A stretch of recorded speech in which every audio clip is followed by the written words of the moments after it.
Yo, how are you doing, folks? Welcome to episode 116 of the Simpa Life Podcast. Hope you've had a wonderful week. I say week, it's probably been a few days actually by the time this comes out. I am trying to get back on Monday schedules, but a bit problematic. I am up and down the country a lot these days. I am trying to be grounded in one place, but this wonderful studio requires me to keep coming back here to see. I was going to say, see your wonderful faces. See, you could see my wonderful face, I guess. So yeah, I do apologize for that. We're not getting much of a preamble this week. There is various news topics, There is various news stories and topics that I do want to discuss, but I want to discuss them with today's guest, who is joining our Four Timers Club. Ooh. They are the founder and one half of the husband and wife cannabis consultant agency Hemp Hound, the host of the Hemp Hound TV, which I'll include links to below. Some episodes going on there that you really want to check out. And I guess our unofficial CBD and novel food specialist correspondents here at the Simpa Life. They are Cefyn Jones. How are you doing, man? I'm all good. Correspondent. I wonder if that's a new thing I need to add to my LinkedIn profile. I like that. Well, keep bringing you back on here. We'll pad it out. This is all these guys do. You know, they walk into somewhere, do 10 minutes of work experience. They're like, oh, experience in the art of, yeah, we can do that. We can do that. How are you keeping? Do you know what?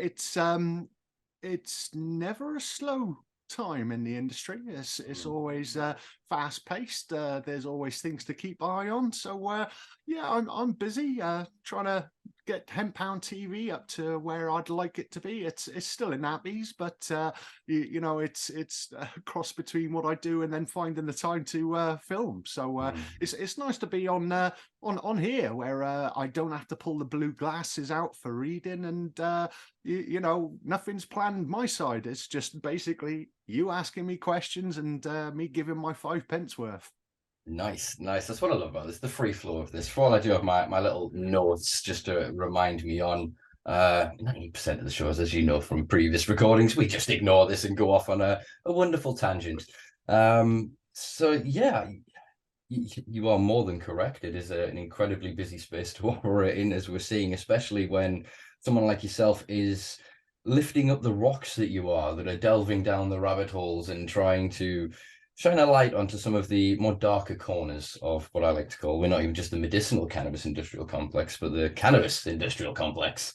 So yeah, without further ado, I guess it's been a while. I think episode 90 was last time you were on with the wonderful Kyle Esplin. So that was what, sometime last year. I think it's been basically about a year now. What has been happening? What have we missed? What's going on in CBD regulations here in the UK? Well, if I was to put it in the simplest of terms, what's happened so far is pretty much what's expected. Feet have been dragged, information has been sparse, but we have had a load of products validated. And we've had loads of confusion in between both. Sorry, not both, before and after that. Products weren't going to be validated, then they were. Products have been added to the list even though the list is complete. And it's just that ever merry-go-round of this is what's happening. Okay, I'll just wait a week and see if you say something different. Yeah. So not much, it would seem. Well, I say not Well, I much. say not much. Obviously, I the mean, validation. if you fire off a topic, then because novel foods is It's such a or huge thing, CBD yeah. industry, like it's so broad in that sometimes I kind of wake up in the morning and it's like, novel foods, there is more to this. But certainly, if we're talking about the public interest disclosure complaint, which I've had a reply to recently, or the Article 4 the redacted document, which I believe shows that novel food has been going on as a result of comparing products with Epidiolex versus MCT oil with isolate. There's that going on. But I mean, I really, really would love to start, if we could, with the MHRA's yellow card list, because I had flu a couple of weeks ago, and to try and get over that flu, I tried to murph myself up. And someone had warned me after I seen the yellow card list for CBD products that there was one for THC. Now, I couldn't find one specifically for THC, but I did find the alternative in the cannabis sativa list. And I was shocked to discover that there is 4 reports of people getting flu from cannabis sativa. I mean, when did that happen? Interesting. That's not the only thing as well, because apparently someone is down as getting hepatitis C. And it's like, how on earth do you get hepatitis C from cannabis sativa? But if you have a little look further, it suggests that there's been 3 reactions as a result of injection site issues. And it's like, who on earth is turning cannabis into an injectable? I mean, don't get me wrong. You know, we know morphine, opium, like, you know, goes on to, you know, multiple opioids. But cannabis is the one that you would least expect, really, to be turned into an injectable. It's interesting. Obviously, Tommy Chong, when we've had him previously on the podcast, he injected CBD. Really? Yeah, as part of a treatment for his cancer. It was something I clarified with him because I was like, injected. But if you actually, there's not much science on this. I did have a conversation with an academic friend of mine, one of my intellectual sources that I like to go to when I hit a brick wall with these things. And the science, basically, the rough science, obviously, it's not well established because nobody's doing it. You smoke weed. It's not one of the first sort of consumption methods people jump to. But the science stipulated that the molecules can't. There's no reason that they couldn't. The issue is around sort of, I think, water solubility and consistency. So when the hypodermic needle was invented in like the middle of the 19th century, the reason that like things moved forward so much with opioids was standardization of dose. Was that they could just, it was so input response after effect. It was so regular and regulatable. Whereas then cannabis was so variable with dosage and everything else. We didn't have the extraction science that we do now with the knowledge about the compounds that we did compared to opium. So yeah, I think that I can't see why some people wouldn't be fucking around with this. We obviously know there's a lot of misinformation online around, say, things like cancer and cannabis. So if somebody like Tommy Chong is injecting cannabis to treat, obviously I'm not suggesting that he's putting a bud into a fucking syringe. I'm not sure on what the science is there. I don't even think we discussed it in that episode. I am actually due to try and get back on the podcast, so that is something I can make a note for you guys at home to, obviously we'll have this conversation because I'm interested as much as you guys are. But yeah, I can see why maybe somebody would go down that route. I mean, there was a story just last year of a guy who I injected fucking psilocybin mushroom mycelium into his bloodstream, and he started then with mycelium networks growing in his fucking blood. I don't know if it killed him. I don't think it killed him. I'll make a note to include that. Yeah, I think I heard about that. I certainly I heard that there was multiple organ failure. Whether that led to death, I don't know. But considering the circumstances, where it sounds like I don't know, almost Invasion of the Body Snatcher-esque, isn't it? Like you know. But yeah, I do actually know who's actually been injecting in the UK. I say no. Well, allegedly.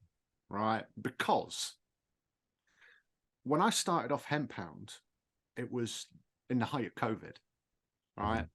And then literally about 10 months into its operation, I come across some articles that had shown 3 universities conducted 2 studies on CBD versus COVID. And I was like, wow, this is interesting. Of course, there was also a report of an Austrian hospital that were using 300 milligram food supplemental strength CBD products to treat their COVID end patients. And it's like, there's something here. Well, fast forward a year after that, and there was allegedly 55 studies that had been completed. Beyond that, though, came a letter, of which I've seen, And GW were part of that. And it was specifically to request the UK government to allow extra research in CBD versus COVID to continue. Now, if you go on Companies House, you can find a company that was closed in January of this year called GW Vaccines. Intriguing. And they closed presumably because the government denied them the ability to continue research in that area. So now this is, again, very interesting. I mean, I wrote a piece for Weed World magazine in I think it was early 2022, maybe late 21, talking about, because the mechanism seems to be around a thing called cytostorm, which is your immune system attacks itself. So what we're seeing with this episode's going to get fucking shadow banned everywhere, but whatever. Well, let's actually have this conversation. So it seems to be that, COVID would get into people. Some people would have such a reaction to it where their immune system would attack the virus to a point where it would attack themselves and cause this cytostorm. And what they were finding is that CBD isolate had an effect where it modulated that impact, so it could negate that response to it. They also found that there was an in regards to COVID. In regards to COVID, yeah. Right. Okay. And so a lot of this came out quite early. It came out really early days. I remember there was I might get this wrong, but I think it was Sharon Letts, another one of the Weed World writers. She writes for actually a hell of a lot of people as well. Brilliant writer. We've had her on the podcast actually not too long ago. And she covered it, I think, quite early on. And then there was something appeared, I think, in High Times and then something else. And it was more in the cannabis space. And people were like, yeah. And then the mainstream press kind of picked up on it and went, wait a minute, what? And then in the UK, it got obviously amplified massively by a lot of the isolate companies to go, oh, our product, not quite saying that it cures or treats COVID, but getting as close as they could to it.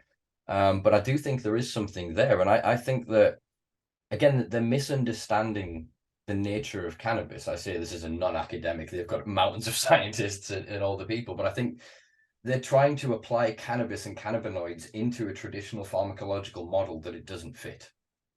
That it's not even as a single isolate compound, the way that it works within the endocannabinoid system and larger hub is not determinable in the same way that other single chemical compounds are. And so I think what's happened is GW's probably looked at this shit and they've not got the money because I don't think they've been able to prove efficacy. Because how can you then build a vaccine using cannabinoids? Because all you're going to be doing is stimulating a system that then depletes. Well, how I've understood the core studies up until now is that it's not actually CBD, it's CBDA and CBGA. And what they do is actually coat the ACE2 receptors that are predominantly through your what's the bloody respiratory tract. That's it. Coats your ACE2 receptors, which blocks the COVID's natural pathway into the body. Now, that's interesting because in that aspect, you gotta wonder whether actually smoking a pure blunt might actually coat your ACE2 receptors, and maybe you don't need an oil, maybe you don't need an injectable. There's a lot of us have been saying it since this episode's going to get me fucking no traffic anyway. I've never seen hide and hair of it. I am sorry, personally, I'm not denying. I am not a COVID denier. Please do not get me wrong here, folks. But in my personal life, I've not seen anyone ill around me, living with my friends that are smokers. Obviously, everyone I hang around with is consumers. Family members have got mildly sick, like hundreds of miles away where they live. But in my immediate group, and none of us have taken any precautions whatsoever at any point. And I think that, anecdotally, if you were to look across the spectrum of smokers and create a Venn diagram, there would be very small, regular consumers of cannabis that then cross over with, extreme COVID cases. I personally think. It does then bring that question of, well, why do we need to create a patented either maintenance medication or a vaccine medication for something that people can then just choose to consume it or when they want it, in the same way with like antihistamines or whatever else. It's never about trying to cure an individual of the thing. It's about identifying a symptom or a problem within a certain group of population and providing them healthcare tools and treatments, should they wish and want them, to help deal with X, Y, and Z. And so I think that it's weird, yeah, that we in the preamble we discussed like Australia and its approach to CBD, as I spoke of on the podcast last week with Neil Cartwright, that they have got an entirely prescribed system, which I think will lead us on to some good questions here. Is that that's what I fear is happening here in the UK, is that big corporations and entities like GW have such a vested interest in synthetic analogs and replicated versions of naturally occurring cannabinoids, and them proving the efficacy over the naturally occurring ones, and worse, proving in their eyes the dangers of naturally occurring cannabinoids and cannabis. And I think so certain about that, mate. I have seen documentation from GW when launching a series of patents in the US. And one of the things that they did was identify synthetic cannabinoids as real competition to what they do. I have not come across anything that suggests that they're active in that area, only that they recognize that it's a threat to their dominance. There is a move at the minute that is being pushed that is alleged from a third, maybe even fourth hand contact that I spoke to about this. Obviously, what's happening at the DEA are putting pressure on I can't think of the legislative structure of the American political system. One of the chambers to look again at the 2008 Farming, Agricultural, and so-called Hemp Act, because of the huge loopholes there with HHC, THCP, Delta 8, Delta 10, etc., all of the the cannabinoids that they're deriving from the cannabis biomass under hemp regulations. And the allegation that I'm hearing, again, third, fourth party, huge allegedly, is that GW is one of the entities, or rather Jazz now as a parent company, is one of the entities that is putting pressure on this. And it would kind of make sense to me if Jazz have just inherited the 150, 180, whatever it is, patents of GW, and are allegedly pushing the patents together, shall we say, all of the oncological patents of Jazz around cancer treatments, and then the cannabis applications and novel extractions, etc., that GW own the patents for. Yeah, I believe it's 148. Now, when the FDA first gave their opinion on CBD and THC because of the markets, just at the time that Epidiolex was approved over there. Now, one of the things that is very interesting is that they are on record. I haven't got it on front of me, but it's words to the effect of, by allowing a CBD industry to continue as is, the FDA reduces the potential for research into other cannabinoids that could ultimately lead to finished medicines. Now, that to me is a very, very dodgy sentence. That's like, back us and you get paid. Don't back us and you don't. Now, they came out and recently restated their position, which is basically that CBD and THC cannot be foods because research into them for their medicinal properties started first, which I disagree with. What? Yeah. But when they said that, what they also then said was, oh, look, we've fallen over GW lab reports.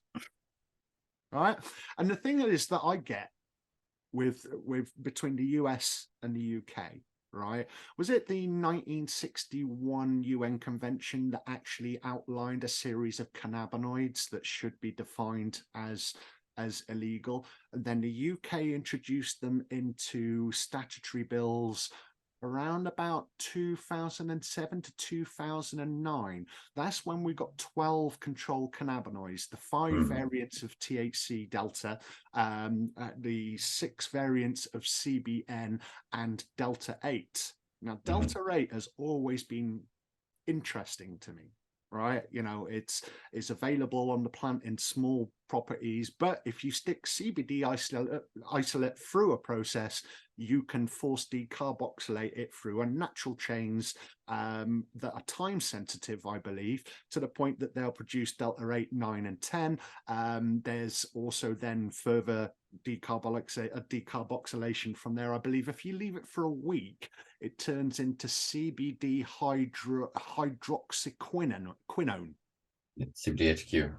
Right, which is interesting. Mm-hmm. But it's only, I thought it was only a matter of time. As soon as Jazz brought GW, it's like, well, hold on, you guys are only really working on THC.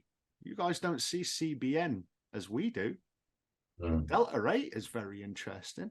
And then we had the explosion of Delta 8 products in 2018, which turns out to be the year where GW said stuff to the FDA, you know, and it's like, okay, then fair enough. So I'm not surprised that Delta 8 and all these other cannabinoids have been targeted. Are they synthetic cannabinoids? I think they're being mislabeled. Well, this is where they're modifying the language, because obviously, yeah, you got SCRA, which is synthetic cannabinoid receptor antagonists, which is the overall catch term for a non-naturally derived cannabinoid. So even if it is based on, or is, and God, my chemistry is terrible, an isomer of, so a mirrored construct of it, then it's not the same molecule and won't then just act the same. And I think oh no, I've just lost my train of thought. Oh no, help me. Where was you started with Scrags?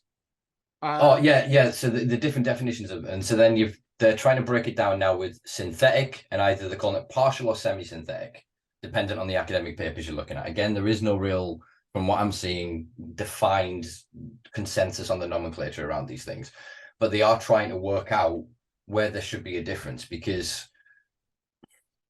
a lot of it depends on what region of the world you're in, because a lot of the research has been done on cannabis as cannabis is, so its whole plant constituents, and whereas in the latter decades it's all been through pharmaceutical labs around individual compounds.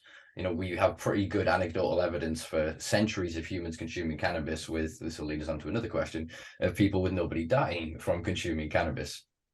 Then insert Pfizer and the creation of, you know, K2 and the first sort of mass produced synthetic cannabinoids, which leaked out of the laboratories and then into the streets.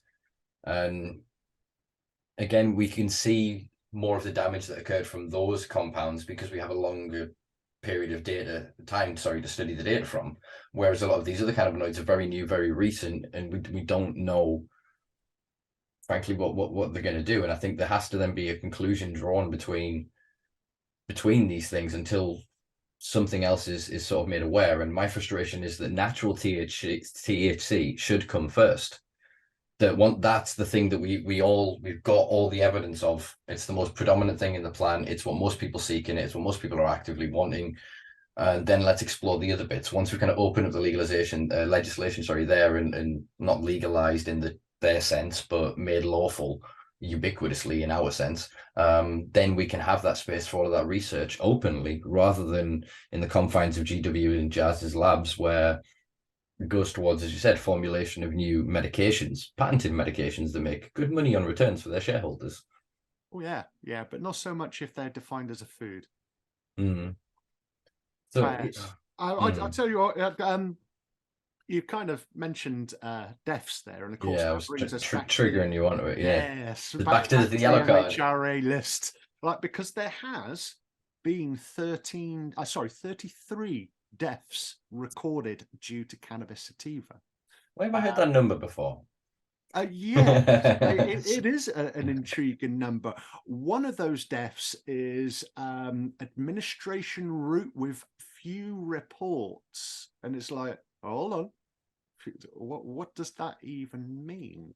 Right, but the other 32 are marked as in administration route unknown. Right, so there's with few reports, and there's 32 with unknown. All right.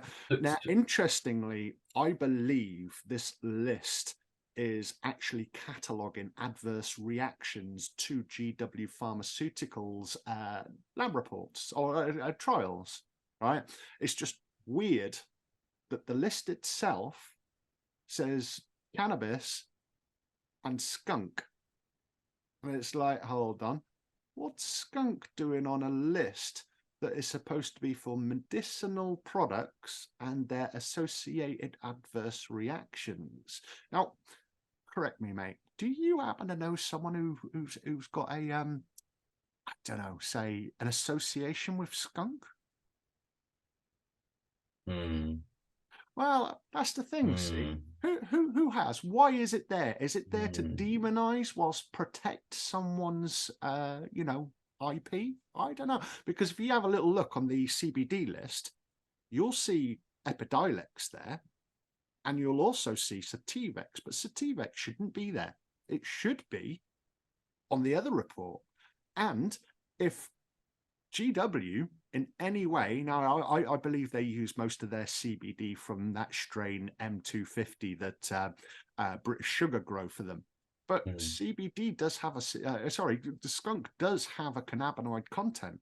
So it's not unreasonable to assume that part of Epidiolex is derived from skunk number 1. And if that's the case, then it should be on the cannabis sativa list. And, well, going back to those deaths, there's actually catalogued deaths due to psychosis, which I find highly interesting, especially when GW have just been named as global sponsors for a medicinal trial of CBD versus psychosis, and they are supplying Epidiolex for that. I mean, could that be the end of reefer madness? It's interesting. It started to come out around 2015-16, this conceptual idea that became a marketing term. CBD is non-psychoactive. CBD works on at least a dozen other pathways. It stimulates other and has actions outside of the endocannabinoid system. So it affects hormone regulation and everything else. There is other actions that, as long as it doesn't act in the cannabinoid system and is psychoactive in that classic sense, then boom, cool, that was left and allowed to be. The other kind of marketing term that came along with this was that CBD will combat psychosis in THC. And it doesn't seem from the studies they're not bearing this out.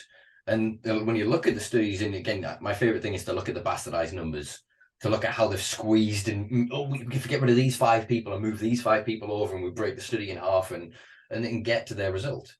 But then if you extrapolate back through the data and you go, well, this doesn't necessarily correlate to what it is that you're claiming in your conclusion here. And I'm a little bit dubious of that. But I do think one thing that they will find some success with is treatment of certain schizoid and psychosis type conditions. Maybe not in flare up, for lack of a better word, in a moment of high extremity and I can't remember the term that I'm looking for here. So flare up's the best that I can come up with. I apologize for my poor use of language there. But there may be then that treatment. So I think that's what they're seeking more of. Whereas I think we need more research into and an understanding of what can we literally knock off somebody that is having a poor reaction to THC with CBD. Because I think that otherwise they're going to end up doing what they do with a lot of this is conflate the two. And so they'll go, actually, what we found is over a longitudinal study of these individuals, and frankly, a lot of it won't be down to responses or side effects reduction. It'll be improvements in the individual's lives, which will then show a side effect reduction. So they'll then be able to say that, CBD does this, when no, actually, if you give anybody CBD, you're supplementing a starving system. It's going to give them some fucking benefit. So I think that, again, it's the same with what they're doing now with the glioblastoma trials. So is it London King's College, who I'm not going to say. They're obviously looking to do this trial now in conjunction with chemotherapy drug. And so they're then trying to see, is this to deal with sickness to help offset the side effects of the chemo drug for the treatment of the cancer? but they also get in a backhanded way to measure the data. If they can account for the variable of the chemo drugs, or they can have a control group without the chemo drugs, then they're backhandedly running a trial on cannabis and cancer without ever having to declare that, and run afoul of the 1937 Cancer Act in the UK. That'll be endotoxicity. I actually have a cousin who is a head chemist and who a few years ago now was engaged in a trial in that area. And, you know, I think you're right. Although if you do go back to that yellow card list, you will see that there are deaths and reactions involved in that area, almost suggesting that people in trials who have been using cannabis were past a point where cannabis couldn't save them. And ultimately, they are on that list as fatalities, but due to the condition that the cannabis sativa was supposed to help with. But that's interesting because as far as I'm aware, no other medication is registered as causing a death if it fails to improve a condition. It's not the only thing, right? The most absurd thing I saw outside of the 33 deaths, the 4 cases of flu, the 1 case of hepatitis C, was that a woman who was given a preparation during pregnancy, her child was born with the umbilical cord around its neck, and that is put down to cannabis sativa. And it's like, how? How can you even come to that conclusion? That's just an absolutely absurd thing to say, or even allow to be recorded. Again, that is the other side of it, because there is no consensus, no body of knowledge that is scientifically based, not for profit or for market share or for any of that shit. It's literally, what is the thing? Let's do all the investigation and promote the truth of the thing, like we have for many other things. We can't measure against that. So they can make these outlandish claims of, oh, these are of authority, they must know what they're talking about. But yeah, as you said, that it's, so they're going detection. The other 32 deaths, as we spoke of, effectively, it's detection. An autopsy is being performed, or toxicology, basic toxicology is being performed. They have found constituents of, you know, metabolites of cannabinoids from cannabis sativa L, and they've then said this is attributed to the death without then linking a cause. Because, I mean, cannabis can't cause respiratory suppression. So it can't have caused the lung failure or any of that kind of mechanism of dying. It isn't associated with, fully get, like some people can suffer minor tachycardia, like an increased heart rate, often due to mixing it with tobacco, and frankly, overconsumption. We can all get there sometimes of going, oh, I'll take a minute. But it's not associated with causing heart attacks. It's not associated with causing arrhythmic events. I discussed this in a blog not too long ago, because there was a Liverpudlian. In fact, she'll be one of the people on this list. There was a Liverpudlian coroner ruled that a guy that I personally suspect, and again, since we're already in this, as I broke down in the article that I include in the links below, that he was one of the now accepted, what is it, 1 or 10,000, I can't think where the comma is in my head when I'm reading it, accepted cases of COVID vaccine complications causing, I can't remember, myocarditis. And this coroner went, in her conclusion, there is no other rational conclusion than this man died from cannabis use.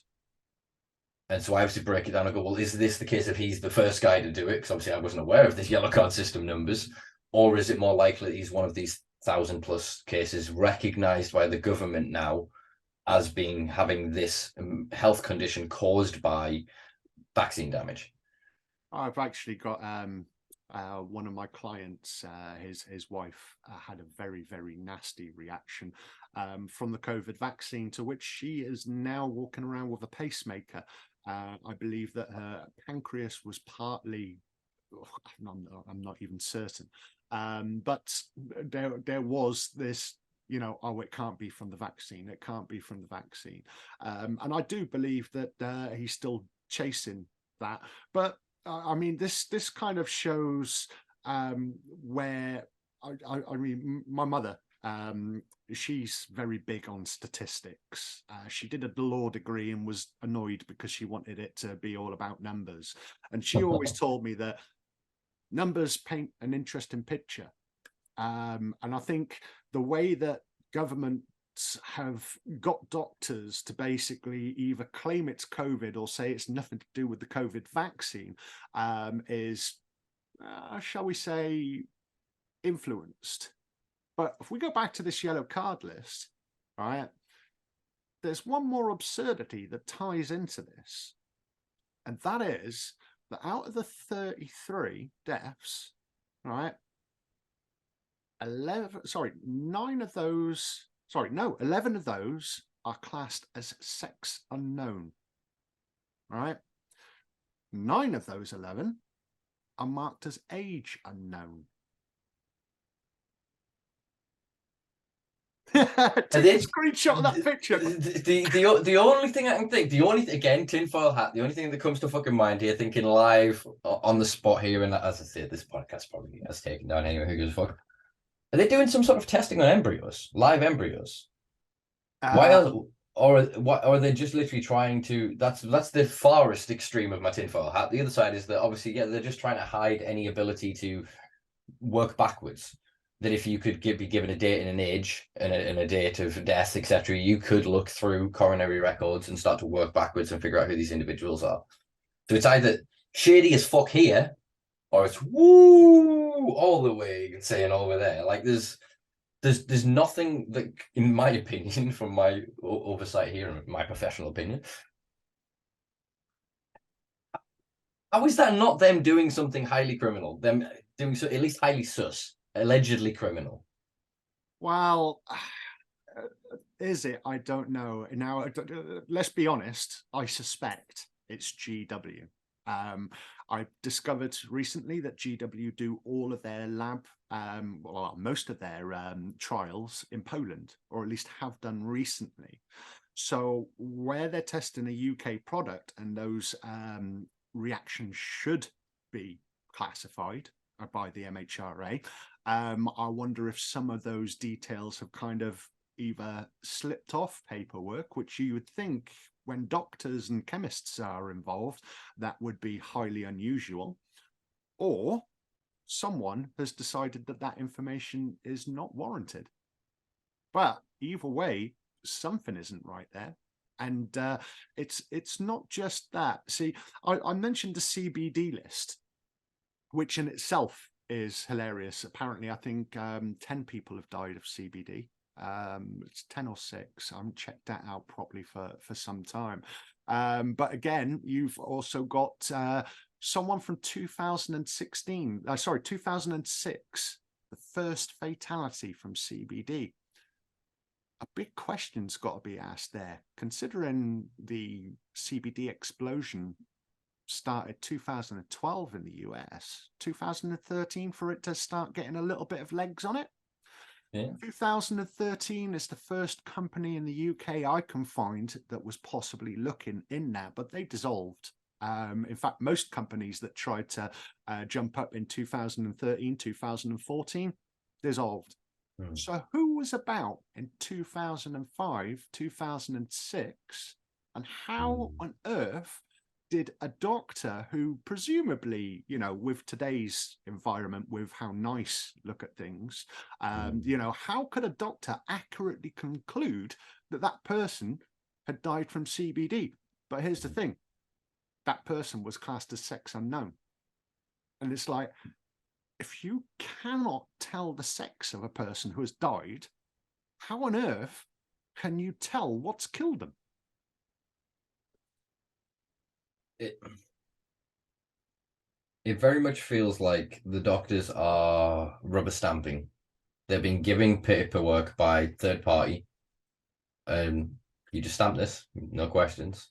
Because how could you not ask questions? Do you know what I mean? If your job and your role is to assess these things, you would assume a certain level of competency, which then leads me on to this idea of, well, it's either a deliberate conspiracy or an unnatural convergence of interests. Yeah, well, something's either been hidden or someone's just taken a report and said, that'll do, and stuck it up, even though there was missing data. Like, one is bad, one is worse. The only thing that I can think is for them to claim that it's CBD and those things, and they're claiming sex unknown, age unknown, etc., is it's got to be on some form. It's got to be some form of test on live tissue. It's got to have been something in a simulation or something that then that data's ended up in the wrong pile, and somebody's gone, oh well, that mean when we put it on this. It feels like it shouldn't have been made public information, and it feels like the fact that it is like, why then every time, like, I have several Google notifications set up on my inbox for just cannabis news, raids, and dozens of stories every day. Why in none of these sensationalist mainstream media press fucking outlets are they got a raid? You know, cannabis killed 33 people. Why is it not referenced? Why is it not brought up? Why isn't it in this conversation yet? It just sits there. Same with like the absurdity of that. How the fuck did somebody get hepatitis C? Like, what is occurring? Like, I can entirely understand a situation in which somebody consumes cannabis and then engages in activity that gets them hepatitis. That we can all picture and see how that fucking works. But to contribute that to causing that, that's not how cause and effect works. No, it's very bizarre. In fact, there was a industry article released by Business Can some time ago. CBD industry ridicules the CBD yellow card list from the MHRA, and GW actually decided to release a quote, which I thought was really unusual, because, you know, they normally just stick, you know, they're vocal in the medicinal world. They don't normally kind of say something in the CBD world that's outside of their 16 lab reports or undeclared interests at the Centre of Toxicity Group and other various panels. But they literally turned around and said it's great that the MHRA are keeping stats, because we have always known that cannabinoids are not benign substances. And it's like, well, maybe not if you turn them into a medicinal preparation and force them down someone's throat. Maybe, just maybe, that's when you could kill someone. It just, the whole thing is sketchy, because obviously the companies themselves don't really have to be transparent with human trials. The ones that we see in these industry-friendly cannabis publications or mainstream press that then promote, oh, look, this trial with this drug and this company, it's like, that it's an advertisement effectively. It's there are many of the trials and much more data that is acquired and accrued behind the scenes, that a statement like that is very loaded. And exactly that is, we know they're not benign. So what the fuck have you been doing to turn cannabinoids, one of the most benign things in nature, into something so dangerous? I mean, again, to go back to Pfizer, like what they were doing in the early 70s, they were trying to get ahead of this before we even had really a molecular structure for THC. We understood CBD from like the 30s, a few other minor cannabinoids, and they were busy pissing around just trying to map molecules, even when they didn't know what they did.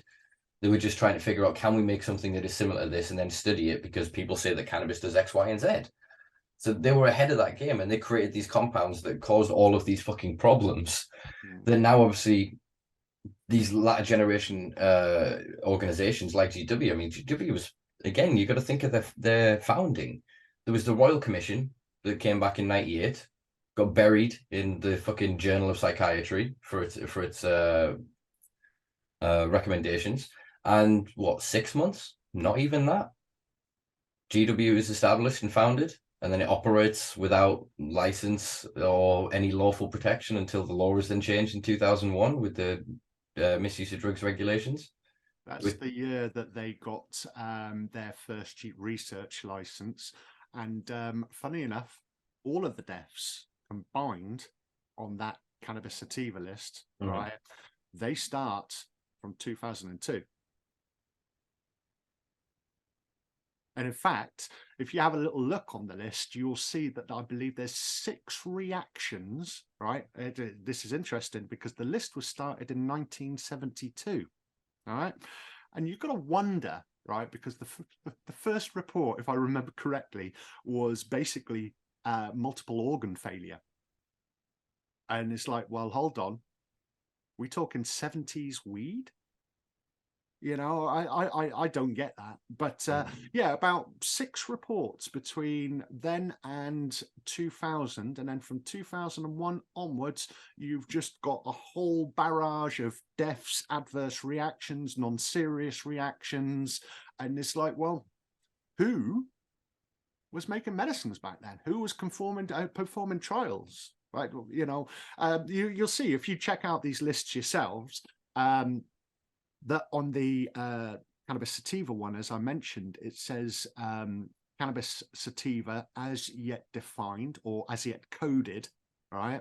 And skunk. They've also got a CBD company in the front of that list, which is weird, right? But then they've got a few more CBD companies underneath as brands that have dual constituents, right? More than one constituent, multiple constituents, right? Then you go to the CBD one, right?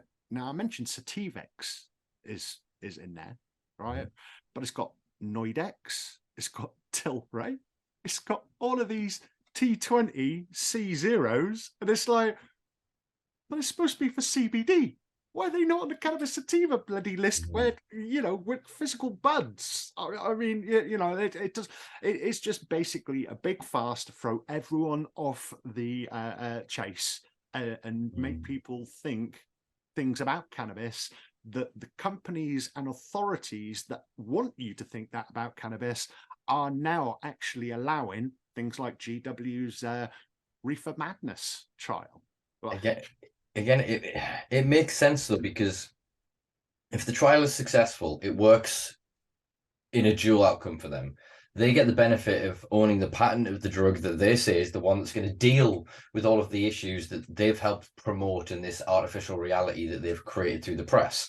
You know, there's obviously plenty of allegations that unnamed individuals for my lawful protection wrote under aliases for GW as a basically planned what's the word, like a constructed opposition within the media to basically parrot GW's words. Again, I'm not going to name them for my own protection, basically. But yeah, so we've allegedly known that for quite a long time, that they've been infiltrating, creating the whole thing of skunk psychosis as a expression is alleged to have come from the perpetuation of narratives created by GW and their investment group. So yeah, it's incredibly interesting that we're at this position, because they get to win by having the drug and then prove that cannabis causes psychosis. Yeah, it's a win-win. In a way of going to protect your wares. So they create the problem and the solution. And so again, the deaths and everything else, like you've said, they're just piling that up in the background. And same with all these lauded studies, you know, where they've cherry-picked all the data to then just go, well, okay, you're right, we've looked at this cannabis thing, but it's a powerful medicine, you were right, but it's dangerous. It'll protect you and the kids, only these companies, only these people. And so that dangerous skunk that you grow at home, you can't have that. That's there's heavy metals, you'll poison yourselves, you'll give yourself hepatitis, you might inject it, we don't know what you're doing with it. They get, do you know what I mean? Present all of this fucking narrative to them, the layman then goes, well, of course we need the medicinal sector to own all of it. It makes sense to them, because then you can't trust the average consumer. You can't trust the average grower to just figure out what genetics they want, produce them, and live happily ever after. I just want to say, going back to what you said about why aren't other journalists covering these bits and pieces. Recently, I got convinced that I'm worthy of the tag of investigative journalist, which I think is quite bizarre. But equally, I felt that I needed to go down that road, even though I wasn't naming it that until someone said, "Oh, have you considered?" Because we do have, let's go with the 80-20 principle. Yeah, 80% are manipulated like the politicians. You know, we've got Starmer saying skunk. We've got whoever's in the Conservative Party right now. Sunak, skunk. Everyone, skunk. Press, skunk. I even talked to Plymouth Live's crime reporter and said, why is everyone calling it skunk when it's not been on the streets for years and years, and there's much stronger stuff out there than skunk? I don't know. It's like, I think you might. But the thing is, with the 20%, are some of them scared to broach this topic? Well, yeah, I think that's a fair reflection. I do talk to a couple of journalists now and then on what I've been finding out and, interpretation. But is that necessarily them being scared to touch a story, or them being touched by people that they're writing a story about in whatever way? I think that is. I mean, I've had people turn around to me and say the things that you're throwing out, they're things that make people disappear. Like, and there has been days where I've sat here and thought, am I doing the right thing publishing this? Like, Killing in the Name Of, my last article that focuses on the 33 deaths.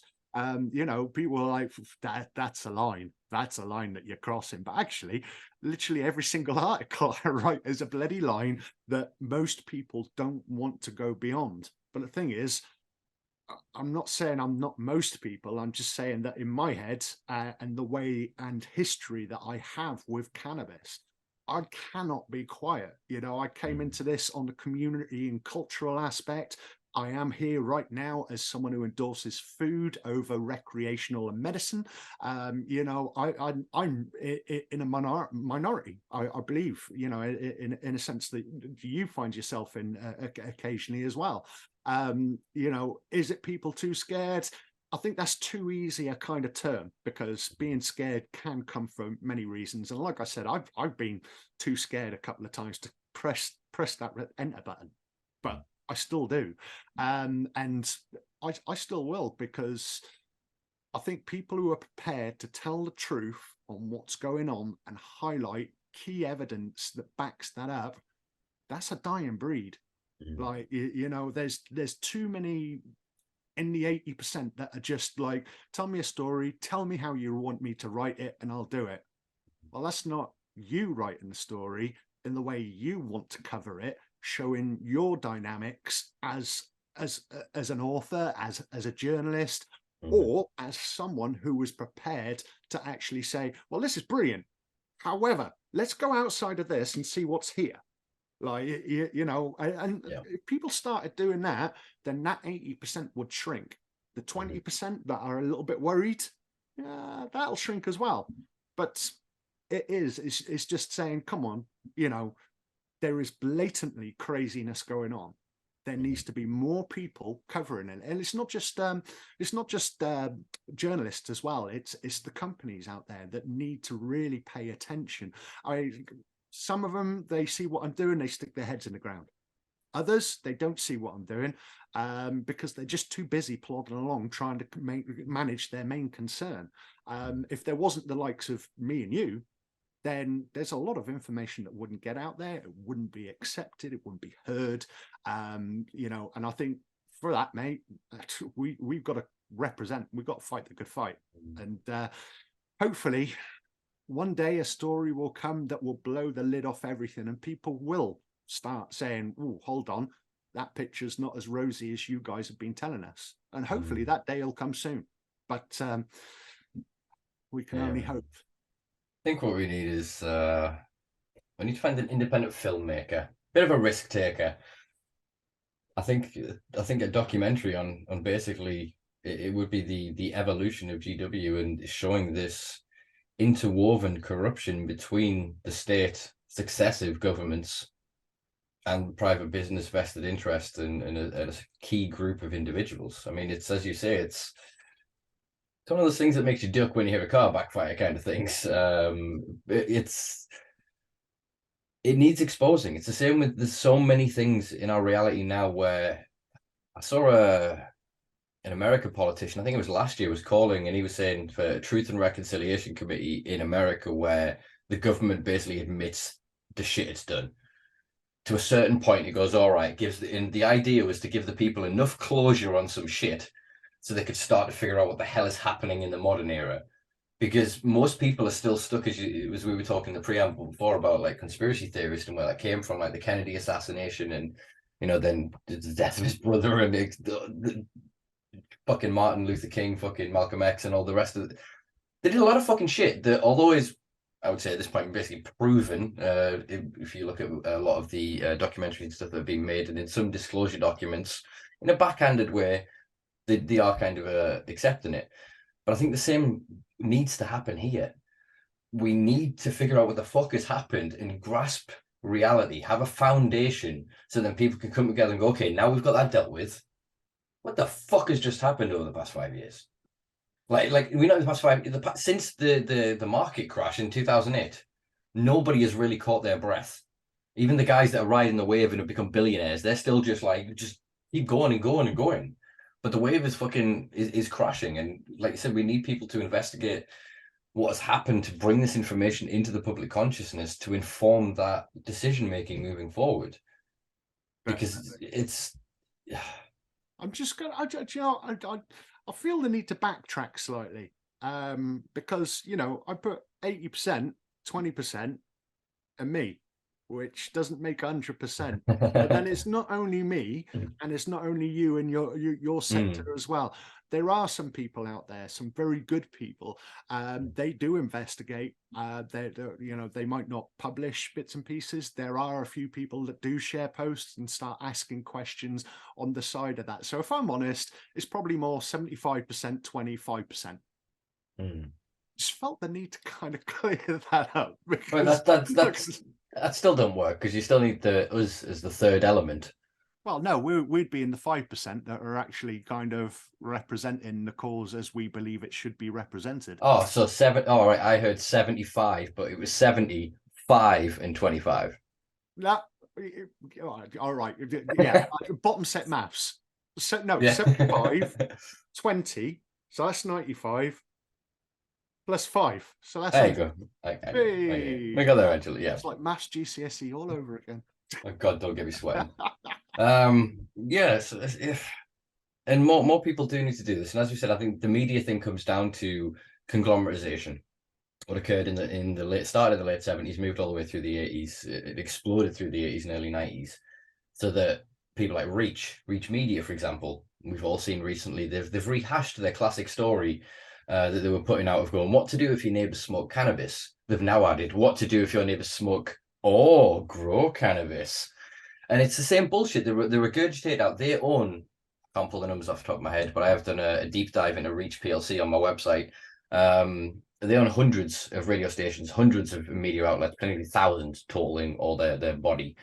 And so therefore it's one board of directors. It's one person's view, or a bunch of people's viewpoints. And the same has happened with the conglomeratization of other media sectors. So it seems like we have all of these diverse voices when actually it's just boilerplate copy paste. And then very quickly that weeds out the journalists that want to try and do anything that steps against this. I mean, they can't publish by themselves. They're not got access to put it on the website. They've got to submit it. So even if they send this thing, they get it omitted. I mean, you'll probably had it. I've had it in publications before. I've submitted something and gone, that's the tits. And then seen it ran through a machine and come out with like 7 sentences. And you're like, what the fuck is this? So I can see how that's very disheartening. And then when you step into independent media, because of the algorithms and the way that the systems work, if you, like we have in this conversation, mention too many contentious words, your media will be flagged and not necessarily blocked, but massively shadow banned. It won't get recommended. It won't get monetized. It won't get pushed to the audience that actually wants to hear these conversations. Yeah, I've only had one occurrence of that, and that's while I was still working at the CTA.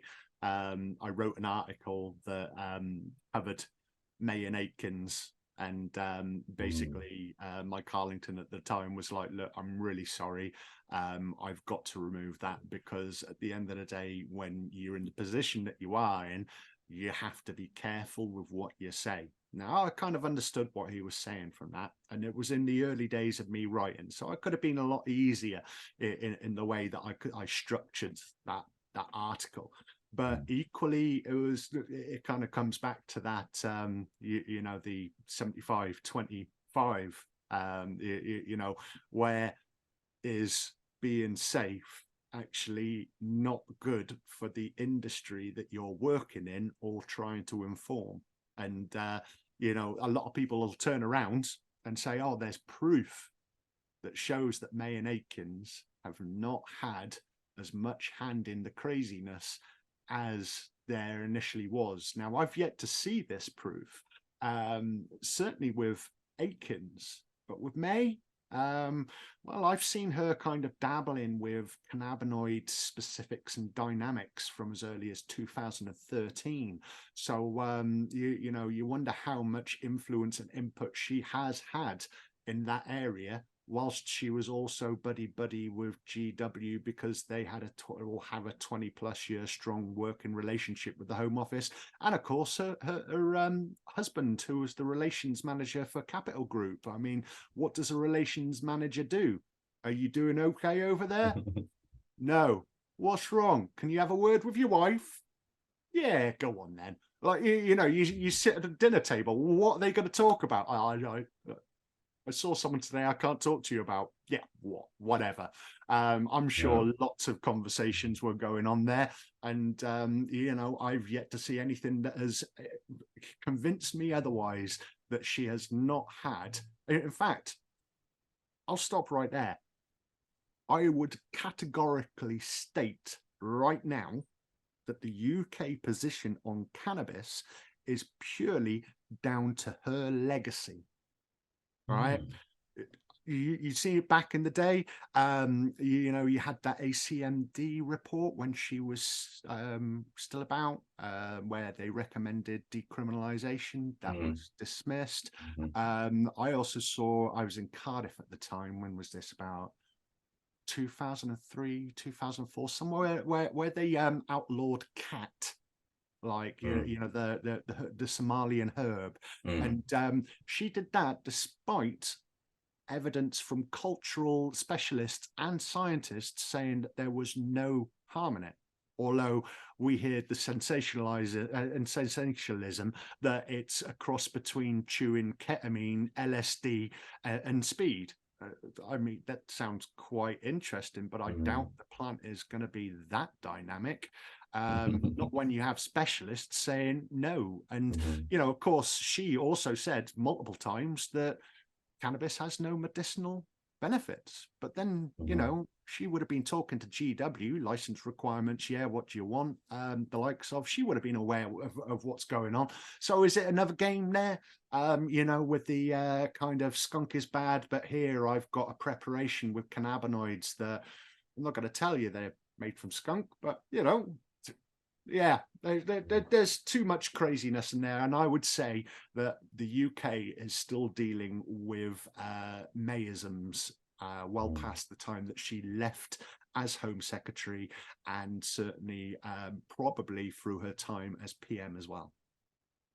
Yeah, concur to all of that, and would add that during a time, obviously, as PM and the passing of what became, I guess, did they declare it? No, I think they declared the date when it was signed. I think it was January 2017, the Novel Psychoactive Bill. Oh, 2018. Is that when it came in? It was 2017. 2018 Psychoactive Substances Act or something like that. So yeah, basically banning all novel new psychoactive substances. And it was finally because obviously May was one of the ones that started the pushback against legal highs. And that kind of evolved from Jackie Smith becoming Home Secretary under Gordon Brown. Was it under Brown? Yeah, it was under Brown. When they put cannabis back from a Class C to a Class B. And I think that if you look on our timeline here, folks, I think that fits in quite nicely with around sort of the time the GW have got up and running under its license. So it's then starting to prove efficacy. It's then got a bit more clout. It's then going to the UK government and going, whoa. We found that our stuff is medicinal, not your stuff. That's skunk, Jackie. It's called skunk. Keep saying it, skunk. Good. We want to see the B. Go. And for all the you had Blunkett and that fighting it out prior to her, and there was a bit of a battle in Parliament as to the conversations around it. Ultimately, I mean, I was very young at the time. I wasn't involved in any of this, but retrospectively reading back and looking at it, it does seem that the people that then suddenly went, oh, no, next time they rolled around in the chamber, they were like, oh, well, actually. Just then, who's the lobbyist in the background? Where's the money gone? Where's the influence? The Psychoactive Substances Act, I believe, was initially started in that 2013 document that I mentioned, had Theresa May sign off on it. The original focus was ketamine and synthetic cannabinoids. It was then the that synthetic spice cannabinoids, groups. yeah. But that then changed in 2016. You got the ACMD guidance on controlled cannabinoids. That letter in itself, albeit from the ACMD, is co-signed by one of the founders of GW Pharmaceuticals, Whaley. And if you go down the list, you'll see that everyone declares their interests apart from him. But basically, yeah, it was the synthetic cannabinoids that got altered into including other cannabinoids, and then there was a split that ultimately led to the ACMD direction in 2016, and then the Psychoactive Substances Act in 2018. Yeah, so it's amazing how policy just continues to fall for the benefit of GW. Well, you know, I've been kind of thinking about this recently, not so much in regards to GW, but certainly with my kind of interactions with the regulatory authorities, certainly those regulatory authorities who are without minister. All right. Now, they all seem to be driven by an outside force, because, you know, you're talking about a shed load of civil servants that need direction. So where are they getting that direction from? You know, and it's starting to come to my attention that government, whilst there allegedly for the people, is more there for business and trade over the people. Take CBD novel foods, for example. It does seem that the family-run companies that built this industry are being excluded, slowly but surely, whether through a stranglehold and decreased sales, or just like a long protracted affair towards validation or authorization that you might not even get. It's not about the big small companies. It's about the big companies, the Canaries, the Purists, the Brains Bioceuticals, all of these companies that almost seem to have appeared overnight, very close to key industry deadlines, if you know what I mean. But maybe we'll talk about them in a little bit. So, shall we move on, sir? Yeah, well, let's actually look at this this whole bit of notes down here. Where are we? Gone through that. I suppose we've covered that, so I don't need to. Germany, I think is something I wanted to talk about, because I think you might be able to shed some light on a couple of areas, or at least you're probably one of the better guests to ask over the previous weeks and coming weeks, I think, as long as they don't change. I'm not saying you're an expert on Germany or anything. I'm just wondering more about European novel foods. Was du gesagt? Well, there you go. You've got another feather in your correspondent hat. Then you can be. It's where my love came, mate. You know, I lived 10 years in Germany. 3 of those were in a place called Gütersloh, which is about 30 or 40 miles away from the Dutch border. And I became so enamored with cannabis that it was actually as a result of me being a hip hop head. And basically, I ended up joining a German English fusion hip hop group called the Heilige Geist. I did 5 gigs. I was paid in weed for all of them, because I believe that's exactly what you do. And I absolutely loved it. And yeah, when I was there, it seemed to be, this was 97, 98, 99. You know, yeah, you could go around with 4.5 grams in your bag. Like, coppers were quite chilled out. But now I see Westphalia, which is like the borough that Gütersloh is in. Basically, they've gone right against the legalization or decriminalization plan, which I didn't expect. I thought Germany was actually a unified country in regards to that, but it does certainly seem like your Dorset equivalent is like, yeah, but your Wiltshire equivalent is like, not really. And whereas the federal government, they're going to push this to whatever conclusion it is. But yeah, I'm quite surprised to see that there is some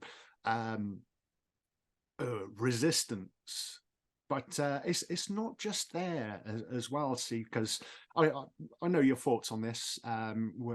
We hear the words decriminalization, and it's like, ooh.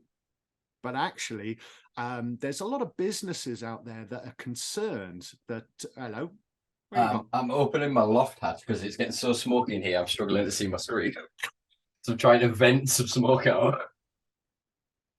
Yeah, so in regards to decriminalization, yeah, it's a word that I believe we both like the sound of. It rings in our ears in a pleasant way. But yeah, the problem is can you start an industry solely on its grassroots setting? I don't think you can. I'd ordinarily back in the day, I would have said, yes, get on. Hobby growers being able to come together to create clubs.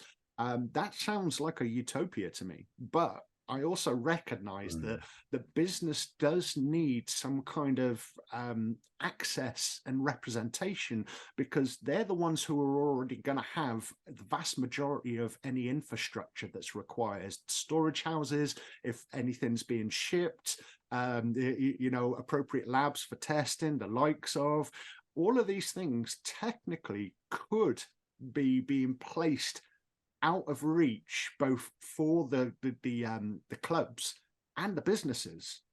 And that seems a little bit weird. Don't get me wrong. We talk about GW.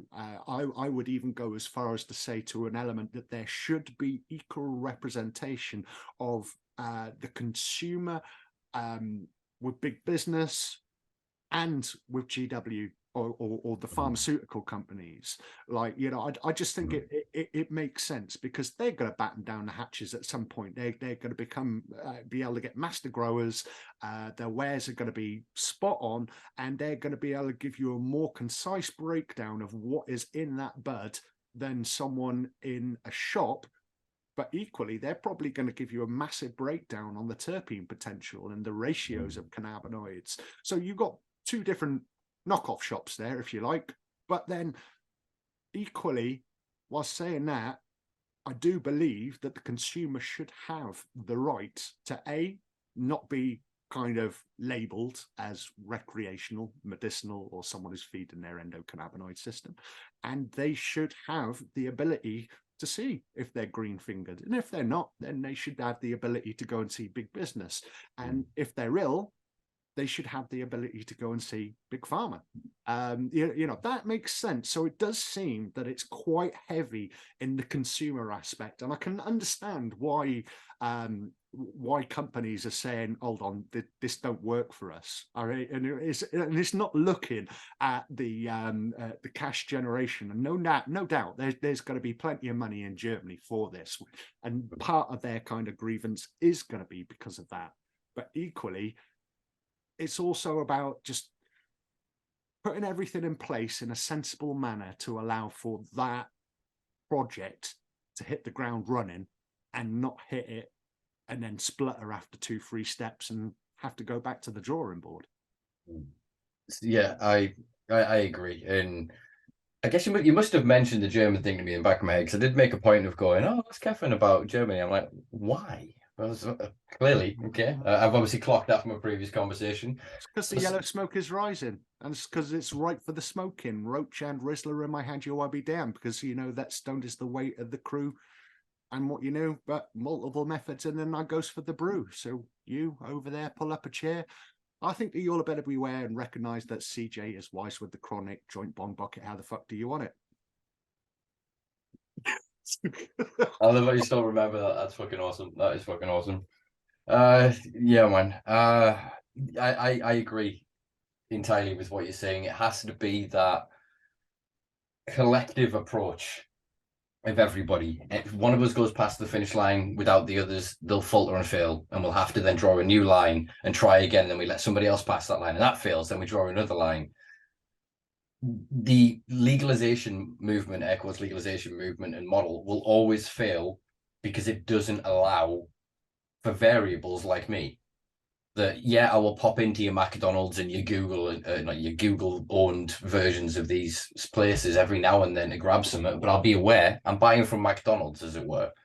Whereas then what I can produce at home, what I've been used to, that's where I'll always preface. Whereas then if we can get that mechanism in place, like you said, that for the ill, you have the pharmaceutical sector. Then you have a wellness sector of people that are just in the same way you have herbs and Reiki and all that other stuff. Then, as you say, an industrial sector of just research and development of applications of the plant cannabis sativa L. Then you've got, like you said, just big business of all the spectrum of it. Your high street, very classy cafes in certain spaces. Then your private closed doors, secret fucking underground clubs. Then your nightlife venues that allow it, your food venues that allow it. You open up where are humans, they want to add cannabis to it, do that. And then that other variable of just, well, what's the harm the others are going to do? That if then somebody grows 1,000 plants and whatever else, that's a taxation problem as far as I see. Do you know what I mean? But if they grow 1,000 plants for themselves and they just consume it fucking all, they make it all into oil because they feel that they need it, or they've got a family member with XYZ or whatever, they should still be entitled entirely to do that. In the same way I can go and buy Heinz ketchup, but if I really wanted, I could grow my own tomatoes and process and create my own ketchup. Heinz isn't going to come after me. They're not pressing the government to criminalize tomatoes or home cultivation because they've already got the established side. Stay there. I'll give you a But you know what I mean? That's my ideal, is that little part of it is still tiny. Even the drug element, even the medicinal element are going to be dwarfed once we truly can release the industrial capacity of this plant. And we can't do that until these other industries are established. Because in order to do that, we'd need not just low THC cannabis or so-called hemp, we need the higher productivity of cannabis and the ubiquity of it to be adaptable in all regions to rewild it. As I said last week on the podcast, annually trillions of plants, and we'd sequester all of the carbon of the fucking world. We wouldn't need the taxation in these systems that they're put into place. But they're saying, oh no, in order to grow those 1,000 plants, you need a fence, security guards, cameras. They only need that to protect its value. And this is where the business hates me. And I'm sorry, guys, it's where the vendors hate me. It's where everybody hates me. But we have to crash the drug market to allow the plant to become the ubiquitous resource that gives us a fucking better future.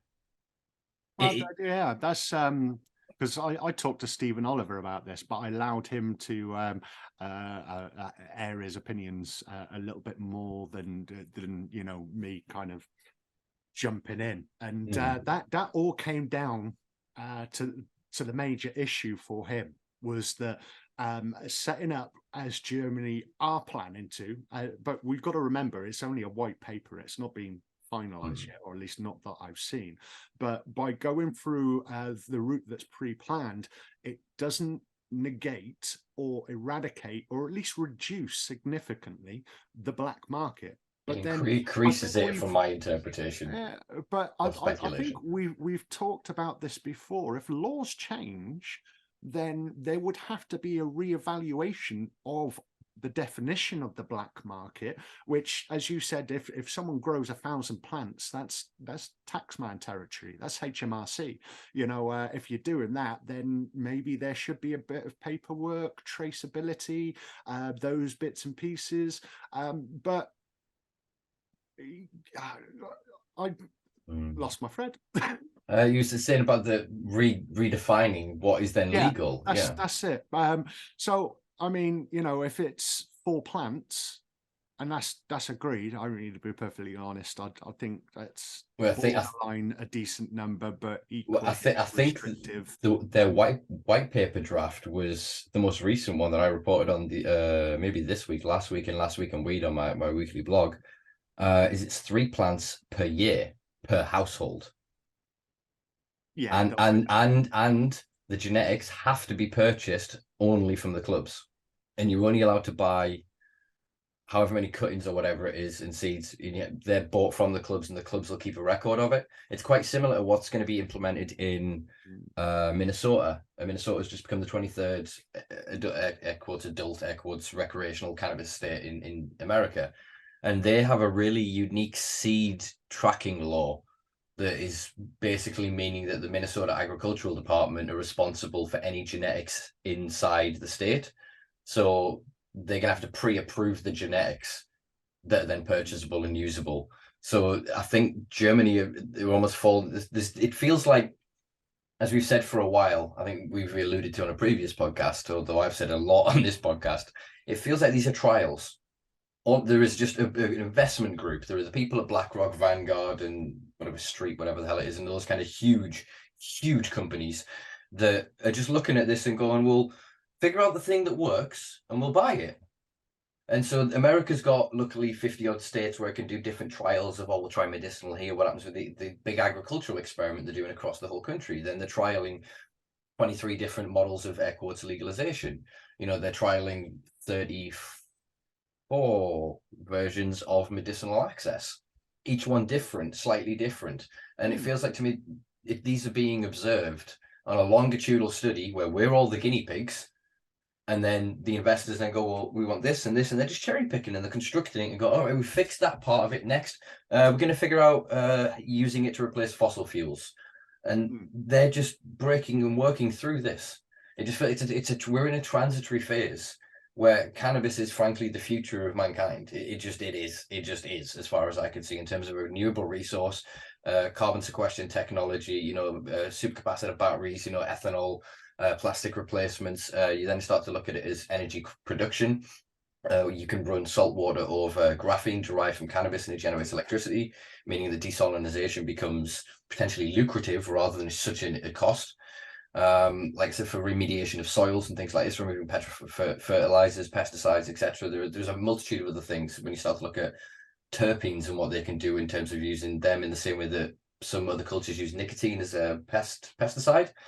There's all sorts of that shit, but we can't begin to look at that until we get used to the idea that some people are going to smoke more than others, and if they do, or like same as everywhere, they've gone 2 ounces.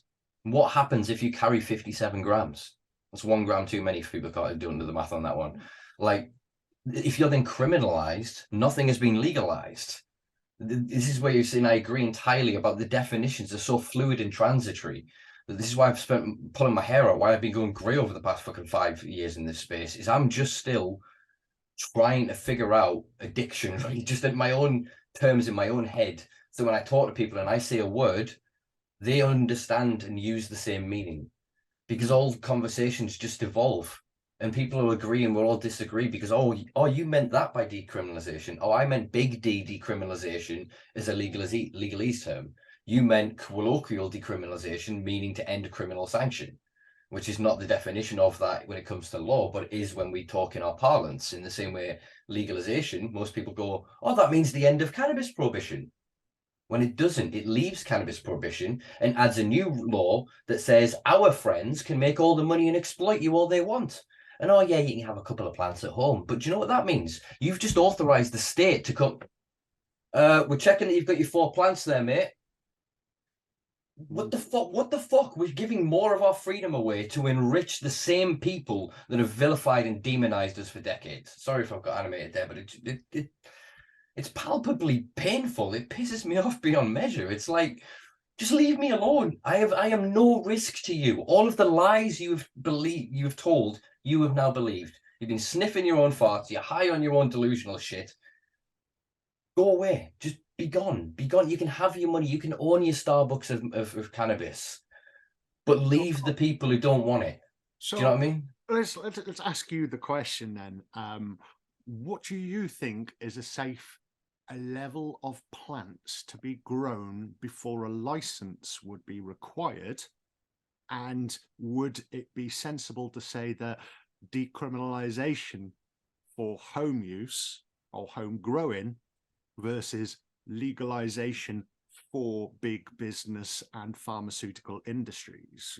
Anyone who grows beyond X plant, what is X?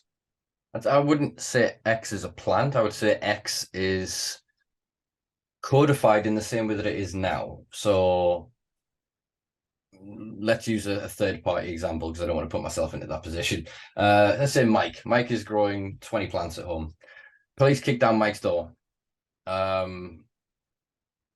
Police kick down Mike's door and come at the 20 plants. They can then speculate that it's X amount or it's worth X amount.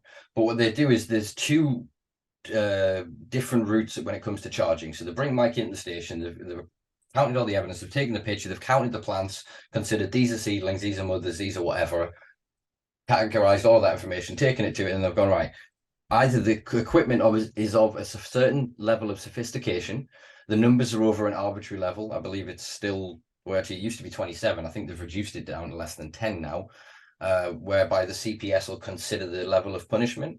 So one categorization is personal, one is commercial, one is industrial in terms of scale of production.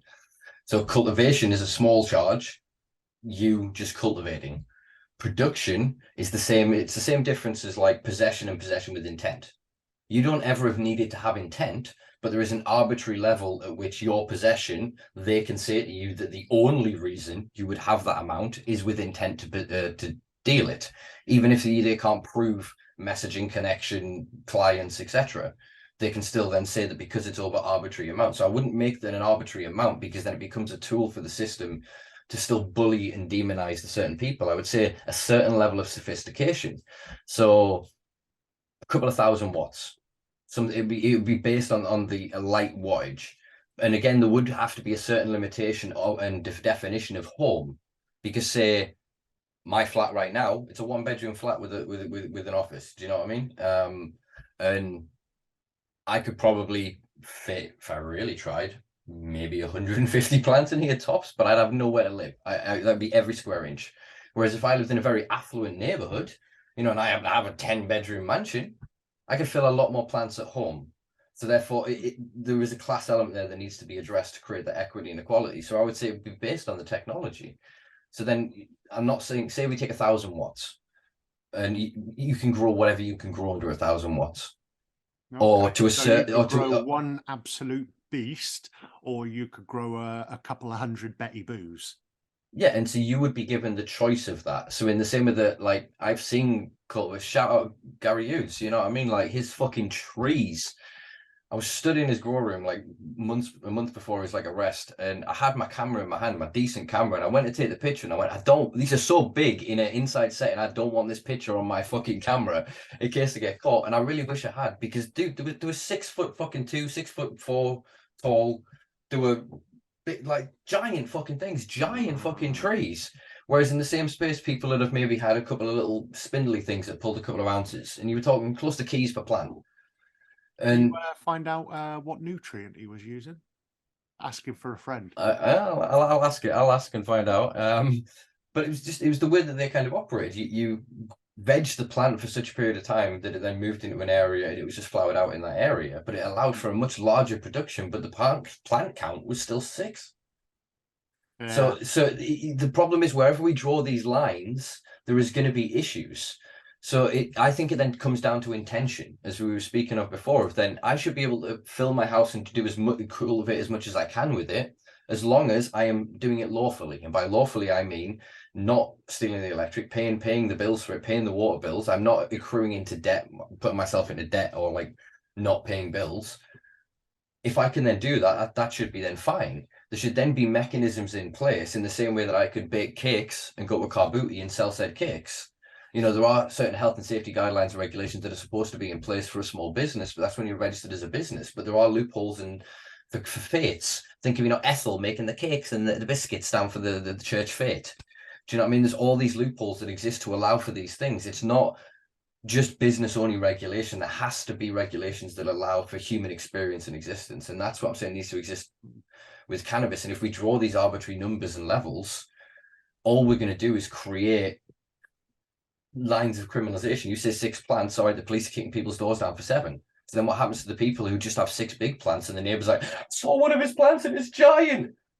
You've done nothing wrong, and not you're still being policed. That's not freedom. That's not legalized in the sense like legalized is a stupid thing, right? To make something legal is defined under the legalese dictionary as to make something that was previously illegal legal. Cannabis has never been illegal.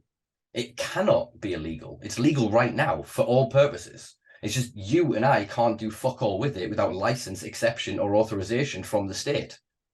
If you have one of those things, like my prescription means that I can sit in my car and chug my vaporizer as much as I want and drive around the car, and I'm lawful and fine.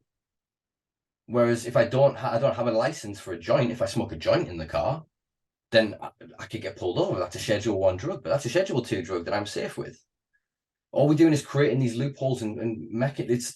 We have to have a rational conversation. If I am perfectly fine, lawfully, and to have insurance and to be allowed on the road and be safe to vaporize as much cannabis, what the hell is the difference for the people that are smoking a joint on the road? Like, we need to have these kind of conversations. As you said, it's what is true for cannabis in one setting is true for all. But this is where I think that system, that group of individuals have broken this down in so well through astroturfing these movements, going, get the hemp people. And all the hemp people went, oh, hemp, yeah, we're not cannabis. What's cannabis? No, we're not cannabis. And they ran off that way. And the CBD people went, yeah, we're not cannabis. We're just CBD. And they went this way. They fractured us all and this, then set us all about each other and denying us that we're still all just fucking cannabis. And who's benefited from all of this? It isn't us. I know numerous people that have lost their life savings, companies that are facing prison, individuals that CBD companies that operate them that are going to prison. Granted, it was kind of their own fault for flower, etc., and mechanisms have got themselves caught up in, and we're all responsible for our actions. But the point is still that this isn't what we were fucking fighting for. It feels like there's no battle. I spoke to you in the preamble of my mental health is really diving recently in the past few months because I feel constantly not just surrounded by people that are against me, but more and more people that every day become my enemy, and not through intention, through ignorance. They take a stance believing one thing, that they're going to get something, when we've been here a decade, we've seen this. The promises are the same promises, just rehashed. You know, the groups, the organizations are just, we change their names, they change the label, they restructure and come back. Then they come and ask for 25 grand a year to represent them. Yeah, the issue there, I think, is that there's a life coach on my directory. Some lass that I knew from when I was doing my uni days. She kind of expanded into areas, and she told me, like, one thing that's kind of stuck in my head: it's rude to try and save someone without their permission, right? And I feel that this fragmentation that you are so spot on about, that has driven me insane ever since I stepped in the industry, is just, it's there. You'll see people who are like med heads. Behind closed doors, they'll get the Rizzler out, they'll turn into fatties, they'll pass them about, and they'll be all like, yeah, the weed is good. But stick them in their professional clothes, oh no, THC's bad. Like, you can't do that. We need to change regulation, not get rid of regulation. And it's just, if you try and convince them, certainly in the business sense, because, you know, it's possible that they're either like me, you know, self-employed or part of an outfit, that if they expressed a different opinion, it could be detrimental towards their career. Like, you know, and that is silly. I mean, it used to be just about THC, but it's not about THC anymore. It's controlled cannabinoids, you know, and you know, you say fractured, which is spot on, but it all started from one thing. And that was when there was a deliberate move to separate cannabis from cannabinoids. But you can't have one without the other. And that's the big problem. And that's where people like you and I say, well, you know, it's a food. Don't say hemp, because hemp's the in a fiber or parts of the cannabis plant, it's still cannabis. People will be like, what you can't talk to me like that because I'm a professional and I'm in this area. And it's like, okay. Well, it's the thing of, you're not, this is where I was saying about it's either a convergence of interest or an active conspiracy. I don't think necessarily these individuals need to all sat in a room and gone, we're calling it hemp. We never associated cannabis. Try your hardest to remove from it. We're the good one. We're non-psychoactive. We're not skunk. We're not going to kill your kids. We're this.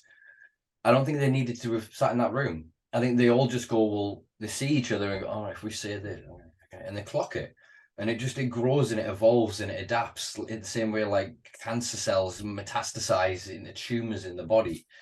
And they figure out the way through the thing until they are being fed by it. And until they own the whole fucking thing, and then they can kill the host and off to the next fucking thing. You know, obviously cancer doesn't move like that. My metaphor falls apart there. But that's what it very much feels like. And how to bring people back to cannabis, it doesn't seem like it's going to happen, because you were saying I had a disagreement with Ed Rosenthal a couple of episodes ago. A pleasant gentlemanly one, of course. You know, obviously it was very amicable. Enjoyed having a friendly debate as always. And we were talking about sort of synthetic. He was talking about brewing from yeast cannabinoids. And obviously there's plenty of modifications. There's a CBD company called Peels that does it from modification of orange peel. You can modify quite a few different bacteria and other things into this process to create cannabinoids. You can create a lot of, once you create a structured cannabinoid like CBD, you can, as you spoke of before, modify that into basically any branch cannabinoid. So I think that this part, that's what I said before, I think this part of the industry that's their future for them, because it's a tiny lab. It's chemicals and liquids in there. It's not gigantic fields of these plants. There's more to it there, mate. If we put the process as is, because it's not just modified yeast, right? With one company that I've focused on, they have engineered streptococcus that feeds on orange skins. But then they also have edited yeast that eats the crap from the streptococcus, and it's that's then pooped out to create synthetic cannabinoids. Then you've got to use a substance called thiocyanide to kill the streptococcus, and hot water to kill and rinse out the yeast. Now, they might have a small lab to do that, but actually that sounds like anything other than cannabis to me. Like I agree, but this is where I think CBD and the Equus hemp industry, because they were forced into being away from cannabis, they've kind of harmed themselves, because there's a lot of CBD companies, and I keep bringing this up with regulators, that look, if you are using a botanical extraction of cannabis, it has to say on the label cannabis sativa L and be italized. Any botanical extract in the UK that is sold on the commercial market has to define where it's the species, the genus that it came from. And none of them are doing this. They'll put or from hemp seed oil, or from hemp seed, or from hemp. And so, well, hemp isn't a codified plant. It doesn't exist. It's a colloquial term that we use. It's not defined as a genus of a plant. And I think that's then pushed away. So a lot of the CBD companies, they don't even talk about cannabis. They don't say the C word. It's just CBD. And I think that's, again, part of the experiment, again, my conspiracy little mind, that they're allowing that to proliferate to see, well, can we create a market where we can sell them CBD, but they don't think it doesn't need to be attached to cannabis. Obviously, there'll be people like you and I, purists and whatever else, but if they can have a war against cultivation and whatever else and deny people access to the plant in a few generations, they die off. I mean, look, most of the kids these days, Jesus, I'm getting old. The way that sort of it works, I was a victim to it at the turn of the century, of the technology and shiny and new is better. So the lab grown stuff, that must be even better. So a lot of the youngins today, their first interaction with cannabis is on a vape pen. It's an extract in a fucking little pen. You know what I mean? They're not the same as like my introduction was a horrible bit of council estate tack and a fucking lung. You know what I mean? It's not quite the same experience. There was technology involved. It was just a lot more primitive. Yeah, artisanal approach, artisanal technology. Yeah. Let's brand it that way. Do you know what? It is getting a bit crazy. And certainly in regards to your vape comment, I don't know if you've watched the was it Carl Urban portrayal of Judge Dredd? That film worth checking out because Oh, the second one, not the Sylvester Stallone. no, Sylvester Stallone had the chin though, but he broke canon by taking his helmet off. Whereas So Carl Urban, it is the newer one. Yeah, he that is a hasn't very quite good got the movie to chin. block. It's like someone needs to like take David Coulthard's chin, unplug it, and stick it on him, and then he'd be perfect. But no, one of the things on that film was that he was going into a block in Mega City 1, which is where Dredd lives. I used to read that as a kid. And ultimately, there's a new drug about, which is basically in a vape pen. Right. It's And that aerosol I thing, and it worry. slows down the time. Yeah, and I worry about that I because I I think you should, because I'm not going to name the enthusiast. They probably don't watch my content, to be fair, but I've known a few individuals over the years. One in particular I'm thinking of, who had a penchant, or penchant, however you pronounce it, for putting various of the drugs into vapable formats.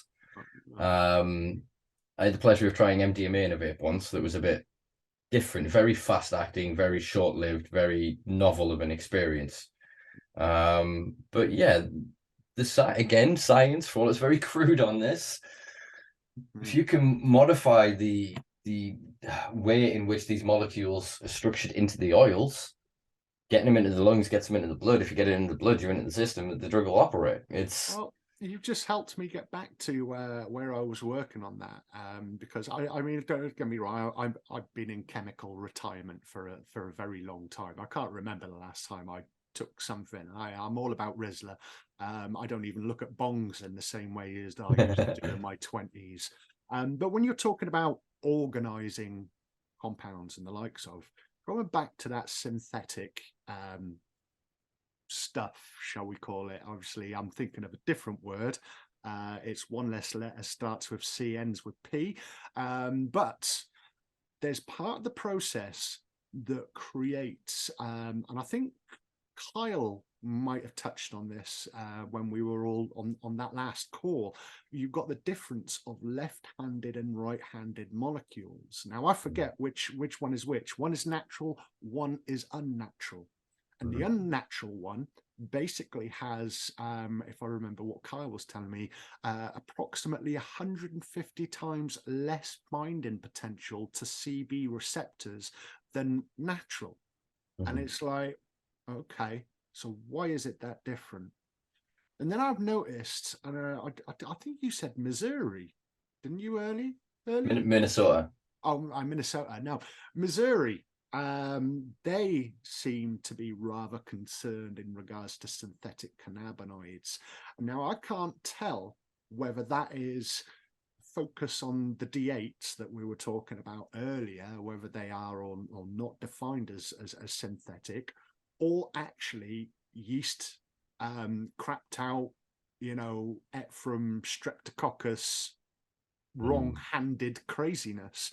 And the weird thing is that the FSA and the Center of Toxicity believe that what you get from the synthetic process matches that comes out of a plant. And subsequently, right, even though novel foods is all about providing a safety assessment for products, the people and product companies who are making synthetic cannabinoids don't have to have a separate safety assessment because they are apparently one and the same, which I seriously disagree with. In fact, I'll rant till the cows come home on that. And yet, for some reason, that is exactly as it is. Synthetic and CBD and plant-derived isolate CBD is one and the same, to the point that you can have ultra pure plant-derived CBD and you can have ultra pure synthetic CBD, but you don't have to say synthetic. Although you would, like, put plant-derived these days. I certainly would, out of fear of the synthetic crap. Oops, sorry, stuff. And yeah, it's just all shades of wrong for me, mate. Wow. The fact that, again, when you understand their understanding of language, their use of language, it makes sense to them. It's refined, it's processed, it's a single molecule, it's never touched any of these other contaminants or potential, because again, you're wanting it to be so separate from the dangerous THC. But the problem there is, and I've heard this from reliable sources, but synthetic CBD products aren't as pure as they would have you believe, because if it's CBD, well, there's still decarboxylation potential, regardless of it's synthetic or natural in process. So there's breakdowns as well. We've seen this in formulations. That's why there's a whole thing around packaging and bottles that if it's exposed to light, there will be a continuation, even in a sealed, vacuumed, contained thing. It will still go through a process of breaking down and modification of the molecules with the exposure to UV light. So again, yeah, it's all predicated on the illusion of safety. But instead of us going, well, oh yes, it needs to be made safe, do we not need to then ask the questions, well, if we have all of this evidence and everything else before us, was it ever unsafe to begin with? I think we need to retrospectively have that comment and kind of go, we need to make it safe because of all of these things. Go, whoa, why do you think those things? Oh, well, in the 70s, you told us this. In the 80s, you told us this. In the 90s, well, is any of that information relevant anymore? Did it come from a jurisdiction that had a vested interest from a government level academic or otherwise researcher level, whatever, to skew that data for the outcome of, one or two potential companies or investor groups around the world? It's frustrating because it feels like we're building on it's Jenga. So we're just building on the mistakes and bringing from the bottom. Oh, right, we're solving this now. Okay, and this and this, and they're bringing all this extra shit. And it's just, the whole thing has got to collapse at some point. And this is what I said about it being a Ponzi scheme, is I think they're quite happily structured in their positions of investment and equity and, limited liability. They're quite happy for it to fall whatever, because they'll still have enough money to buy what's left at a much cheaper rate. Just look at the housing bubble, the dot-com bubble, anything that has ever happened under neoliberalist capitalism. It's part and parcel. It's an evolutionary cycle, and cannabis has just been added in as another commodified resource to this equation. And we were all looking at it going, the ultimate disruptor, the end of petroleum, the end of plastics, fucking batteries, da-da-da-da-da-da-da. And they went, no. Because they were the people who were paying for it to be illegal in the first place. I think I asked you this last time, but I think the monarch's died since, so it might change the situation. Thoughts on Welsh independence? Oh, wow. Didn't see that one coming. I've been seeing a lot of opinions on that. There seems to be a large growing body of people in Wales that are anti-monarchy. We had the Prince of Wales, only is he a Prince of Wales? No. If you look through the past, that title, if anything, is there to basically say, we rule, yeah? Get over it. When people kind of look at bits and pieces, Britain, UK, British Empire have done, I think people don't realise that the first ones that were ever truly put under the thumb was the Welsh, now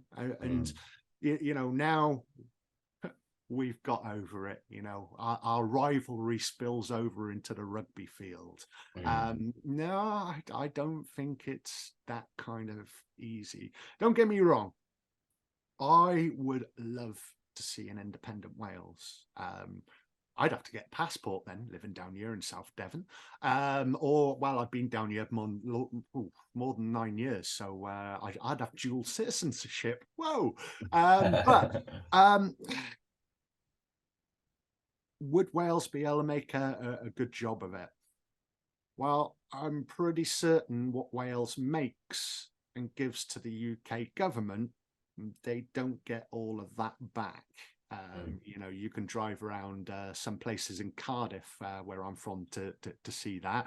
But if you really, really want to see that, all you have to do is drive out 5 minutes into the valleys, and you can see shed loads of communities with houses boarded up, just sitting there. You know, we got housing crisis, but we got thousands of ex-colliery houses just sitting there doing nothing.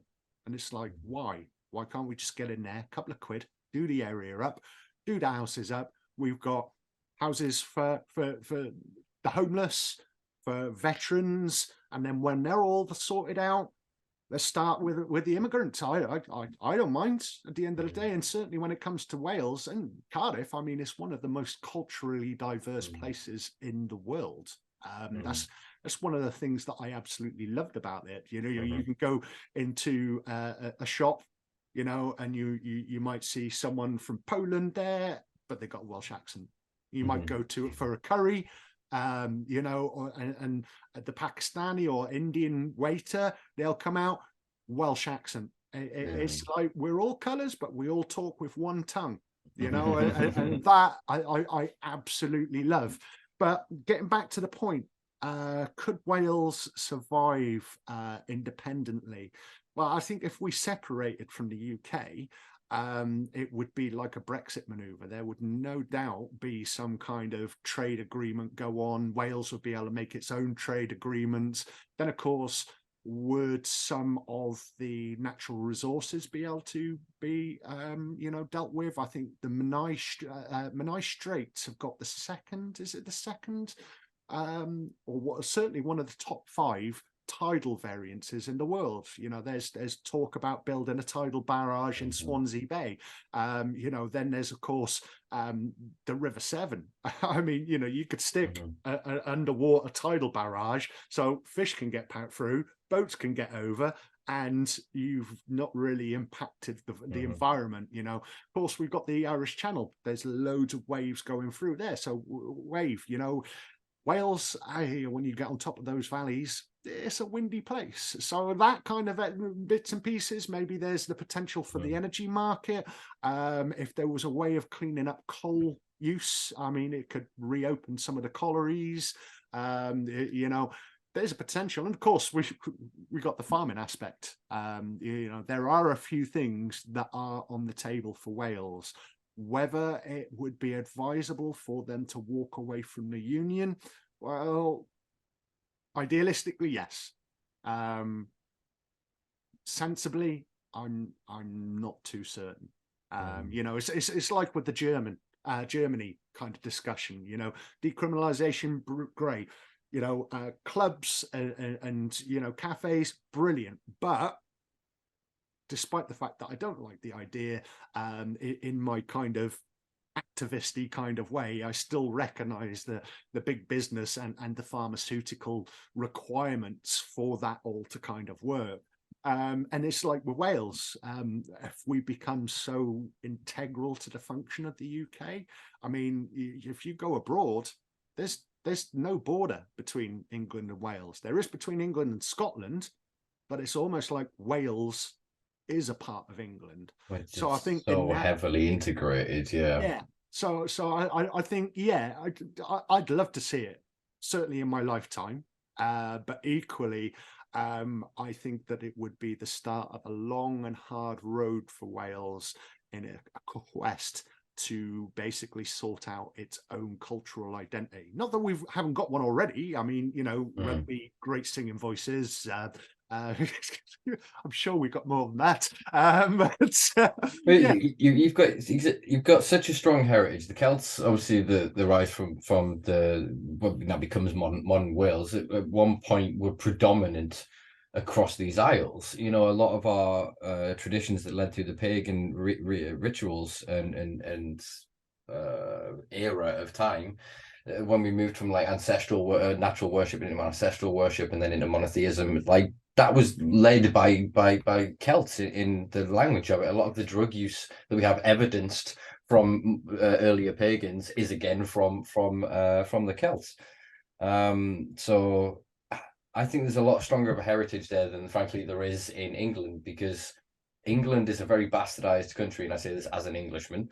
We're Anglo-Saxon, we're French, we're Belgian, do you know what I mean? We're Scandinavian, we're so heavily invaded for so long that, same as you said with COD, we're so multicultural. But little England is struggling right now, and even the Conservatives, quietly, some of them are having conversations about how we get back into the EU. Not out publicly, but you keep seeing it on the fucking the threads in these fucking. That's half started, mate. And I think what my point is that with Wales or Scotland, I think they need to get ahead of that line and kind of look and go, well, these fuckers are going to do it anyway and drag our asses. Whereas we just approach the EU and fucking figure it out ourselves, run our independence referendum, go independent, immediately join that shit, benefit from that, stick up a hard border, call it a day. And then when the English come knocking, then we go, well, you know how hard you negotiated with us for our terms? We're going to go negotiate with you. I think London, the city of London, that little country in a country of itself, it's struggling to recognize. Look, there's a Northern Independence Party movement in this country now that's actually not necessarily a joke, but not necessarily a full party, but they're in that transition. All of these things started as a joke at first until people went, no, you're right. And there's devolution movements all around the UK. There's conversations about, granted, not many people are having them, but we're trying to move the capital, as in the parliamentary capital, away from London, just to have it reflect the rest of the fucking country. But I think that's it. Yeah, government departments in different key cities.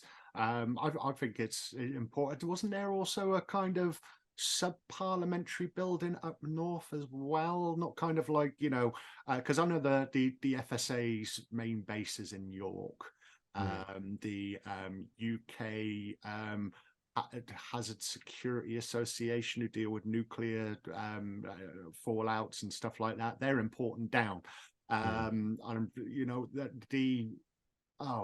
who's the driving people? I don't drive, but they're in Wales. So there's already some people spread out. It just kind of makes it a little bit simpler, because I as well, going to a nuclear attack, if a bomb fell on London, well, where's the government then? Who does it pass down to? It's I don't know. But yeah, I think that's a good idea, in all honesty. Make the whole country feel part of the country, and not just London being that small country inside of the country that you mentioned earlier, which I think is a fair reflection. It's like it's a principality in all but name.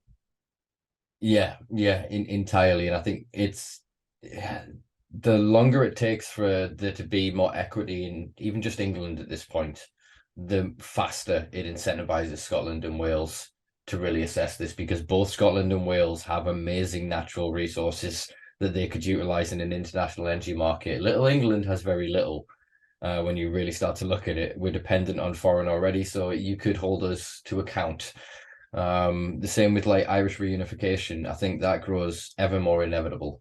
For all there are still obviously troubles and a lot of conflict, and it's a very contentious thing to say. They predicted that in Star Trek, didn't they? They did. I think that date was in 2023. Yeah, it was this year. Yeah, so it's interesting, because I think it's that hard border that's what's going to make the problem here, and I think that would be the problem with Welsh independence, with Scottish independence, is having that hard trade border, because we're not in the union, the trade customs union. Which again, if one of you guys can get free, you force us back into this, and then we can have a conversation about, instead of us holding you hostage as part of a kingdom, we join a union, a true union, where we actually have each other's fucking backs, and it's not just about getting everything from everywhere and slurping it up through the city of London for a handful of aristocracy and intergenerational Saxons, Yeah, it needs to be £1 for a person in London, for £1 for a person in York. But right now, really, it's like £1 in London for the person in York getting a 5 pence piece. And don't get me wrong, York's a brilliant city. I love that place. But the fact is that the cost of living is different, but equally, the economy versus the wages and the cost of living is not in kind of sync, as it is a little bit more down south. I don't get me wrong when I say down south, it's not rosy down in South Devon as it is, because we might have a lower cost of living, things might be easier, but actually when you have a little look at the water prices down here, they're the most expensive in Britain.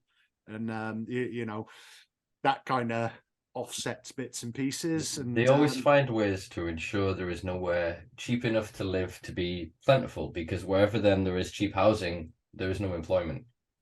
There is no industry. It's very cunning. It's almost as if this has been following a game plan laid out, for by what between masters and peons? Surely not, sir. I think there was maybe an era in the 80s where a certain first female prime minister and the first actor president in America may have colluded to create Thatcherism and Reaganomics and neoliberalism max. And we're still living under the consequence of that. It's still that game plan. And that's exactly what's being applied to cannabis and everything else. And we're just little pawns caught up in the middle. We just happen to have got caught up at the wave of cannabis and we're being tumbled around. And they're looking at us saying, well, you should be grateful for the ride. Most of you don't get this opportunity. Play your cards right, say the right thing, you can have the money.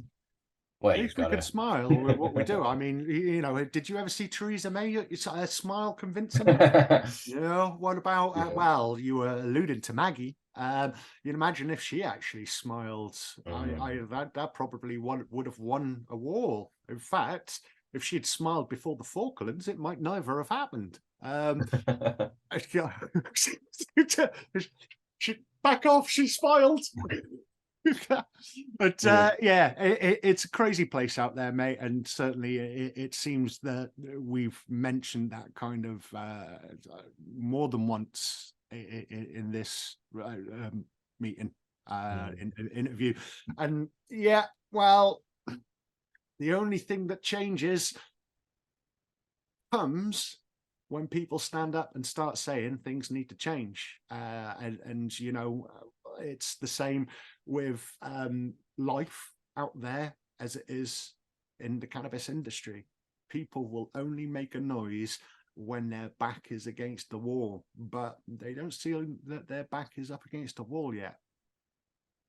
Yeah, my worry is that they're so numb and anesthetized from the prospect of getting rich and prosperity and the idea of hope that they can't feel the wall. They're so blinded by their own greed, maybe a righteous greed in the current climate we're living in, that they can't see the wall either. So it's I don't mean to be downer on this, so I think what we'll do is we'll ask my final question, which is often always a positive one. What does the future hold for you? What you're going to be up to?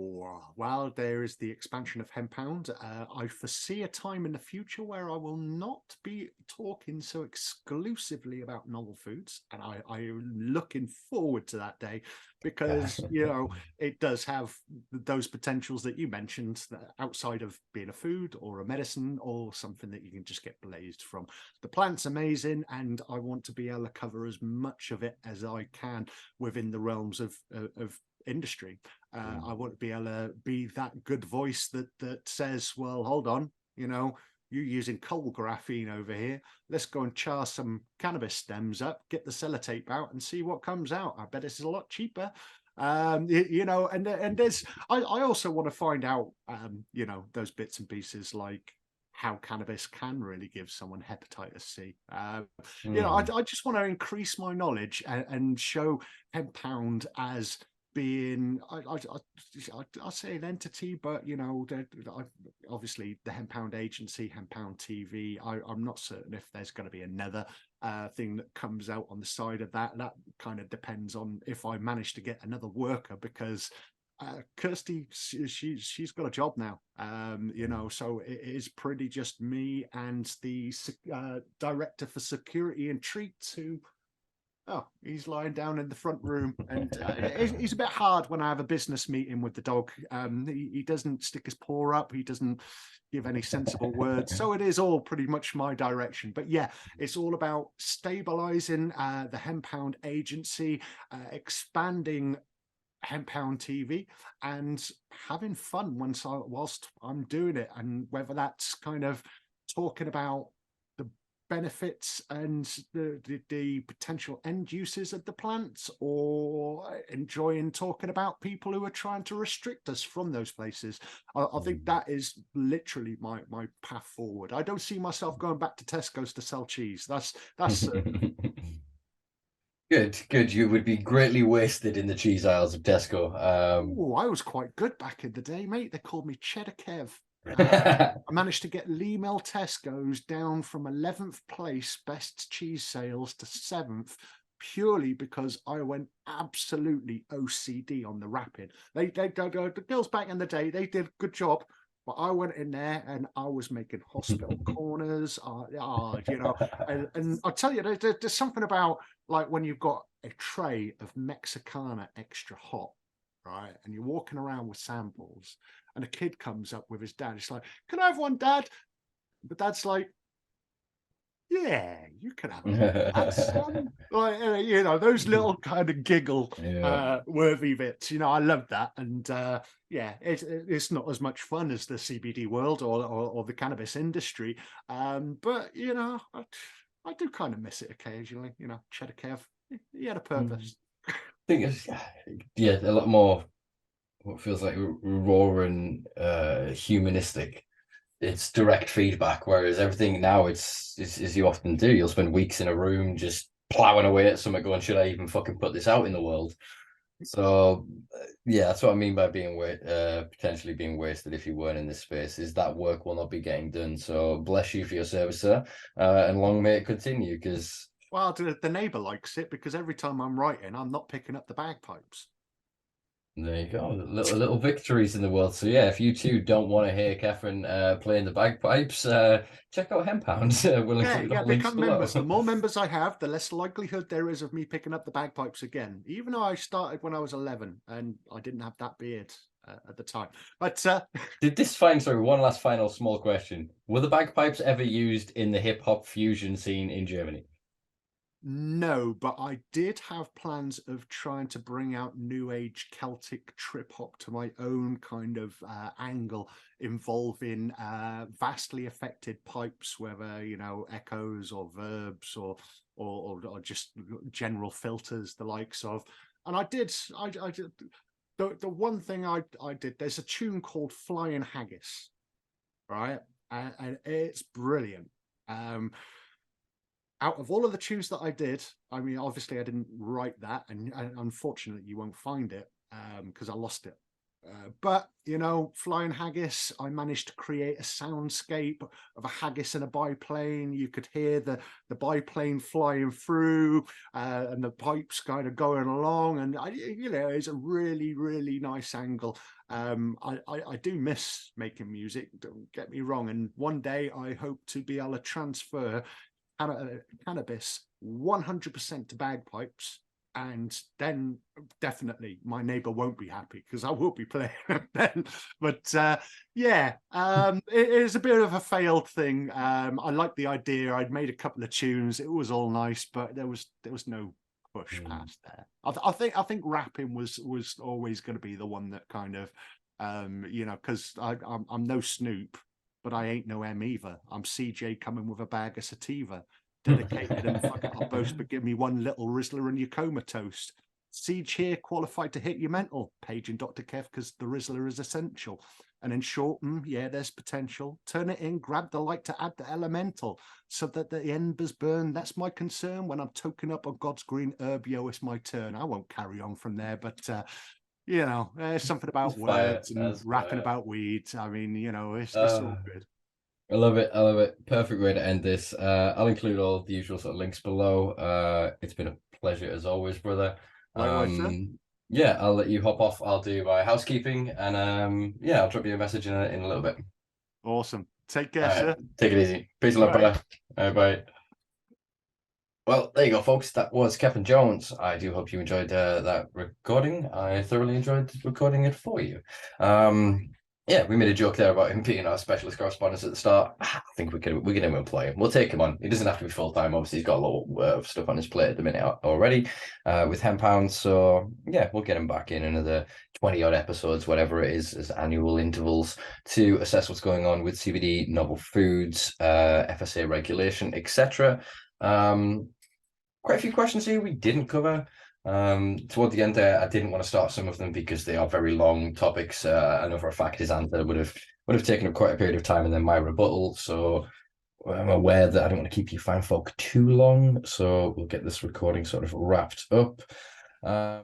So yeah, if you enjoyed this episode, folks, please do check us out on patreon.com/Simpa Life, where for a couple of quid a month, you can help keep the lights on this little project, help keep this funded and independent because, I want to hold people to account. I don't want to take on sponsors or get into bed with any companies that means that I would have to in any way self-censor or restrict any of the information that I come across when trying to bring it to you in these wonderful conversations every week. There's a couple of new bits on the simpalife.com website as well. This week's Last Week in Weed, as well as the latest issue of the Trip Report, the new psychedelics piece that I'll be doing every sort of few weeks, month, trying to get the flow of that. And the previous article from the last issue of Weed World magazine, where you can read about the history of Gary Hughes and the founding of the Chilling Rooms in Liverpool. Well worth a look. Obviously, I would say that I wrote it, but check it out. Go check it out. It's worth looking at. If you enjoyed this, do give us a like, share, and a subscribe. Please, really appreciate those subscriptions. Trying to get to 1,000. If you see down there, we're getting close. We're ticking closer every week. So please, folks, if I've won your subscription with this conversation, please do give us a subscribe. All right, folks. Have a wonderful week. Be beautiful to each other. I will be back next week. Wait, somebody, you'll love it. I'll love it. It'll be great. All right, peace and love, folks. See you next week.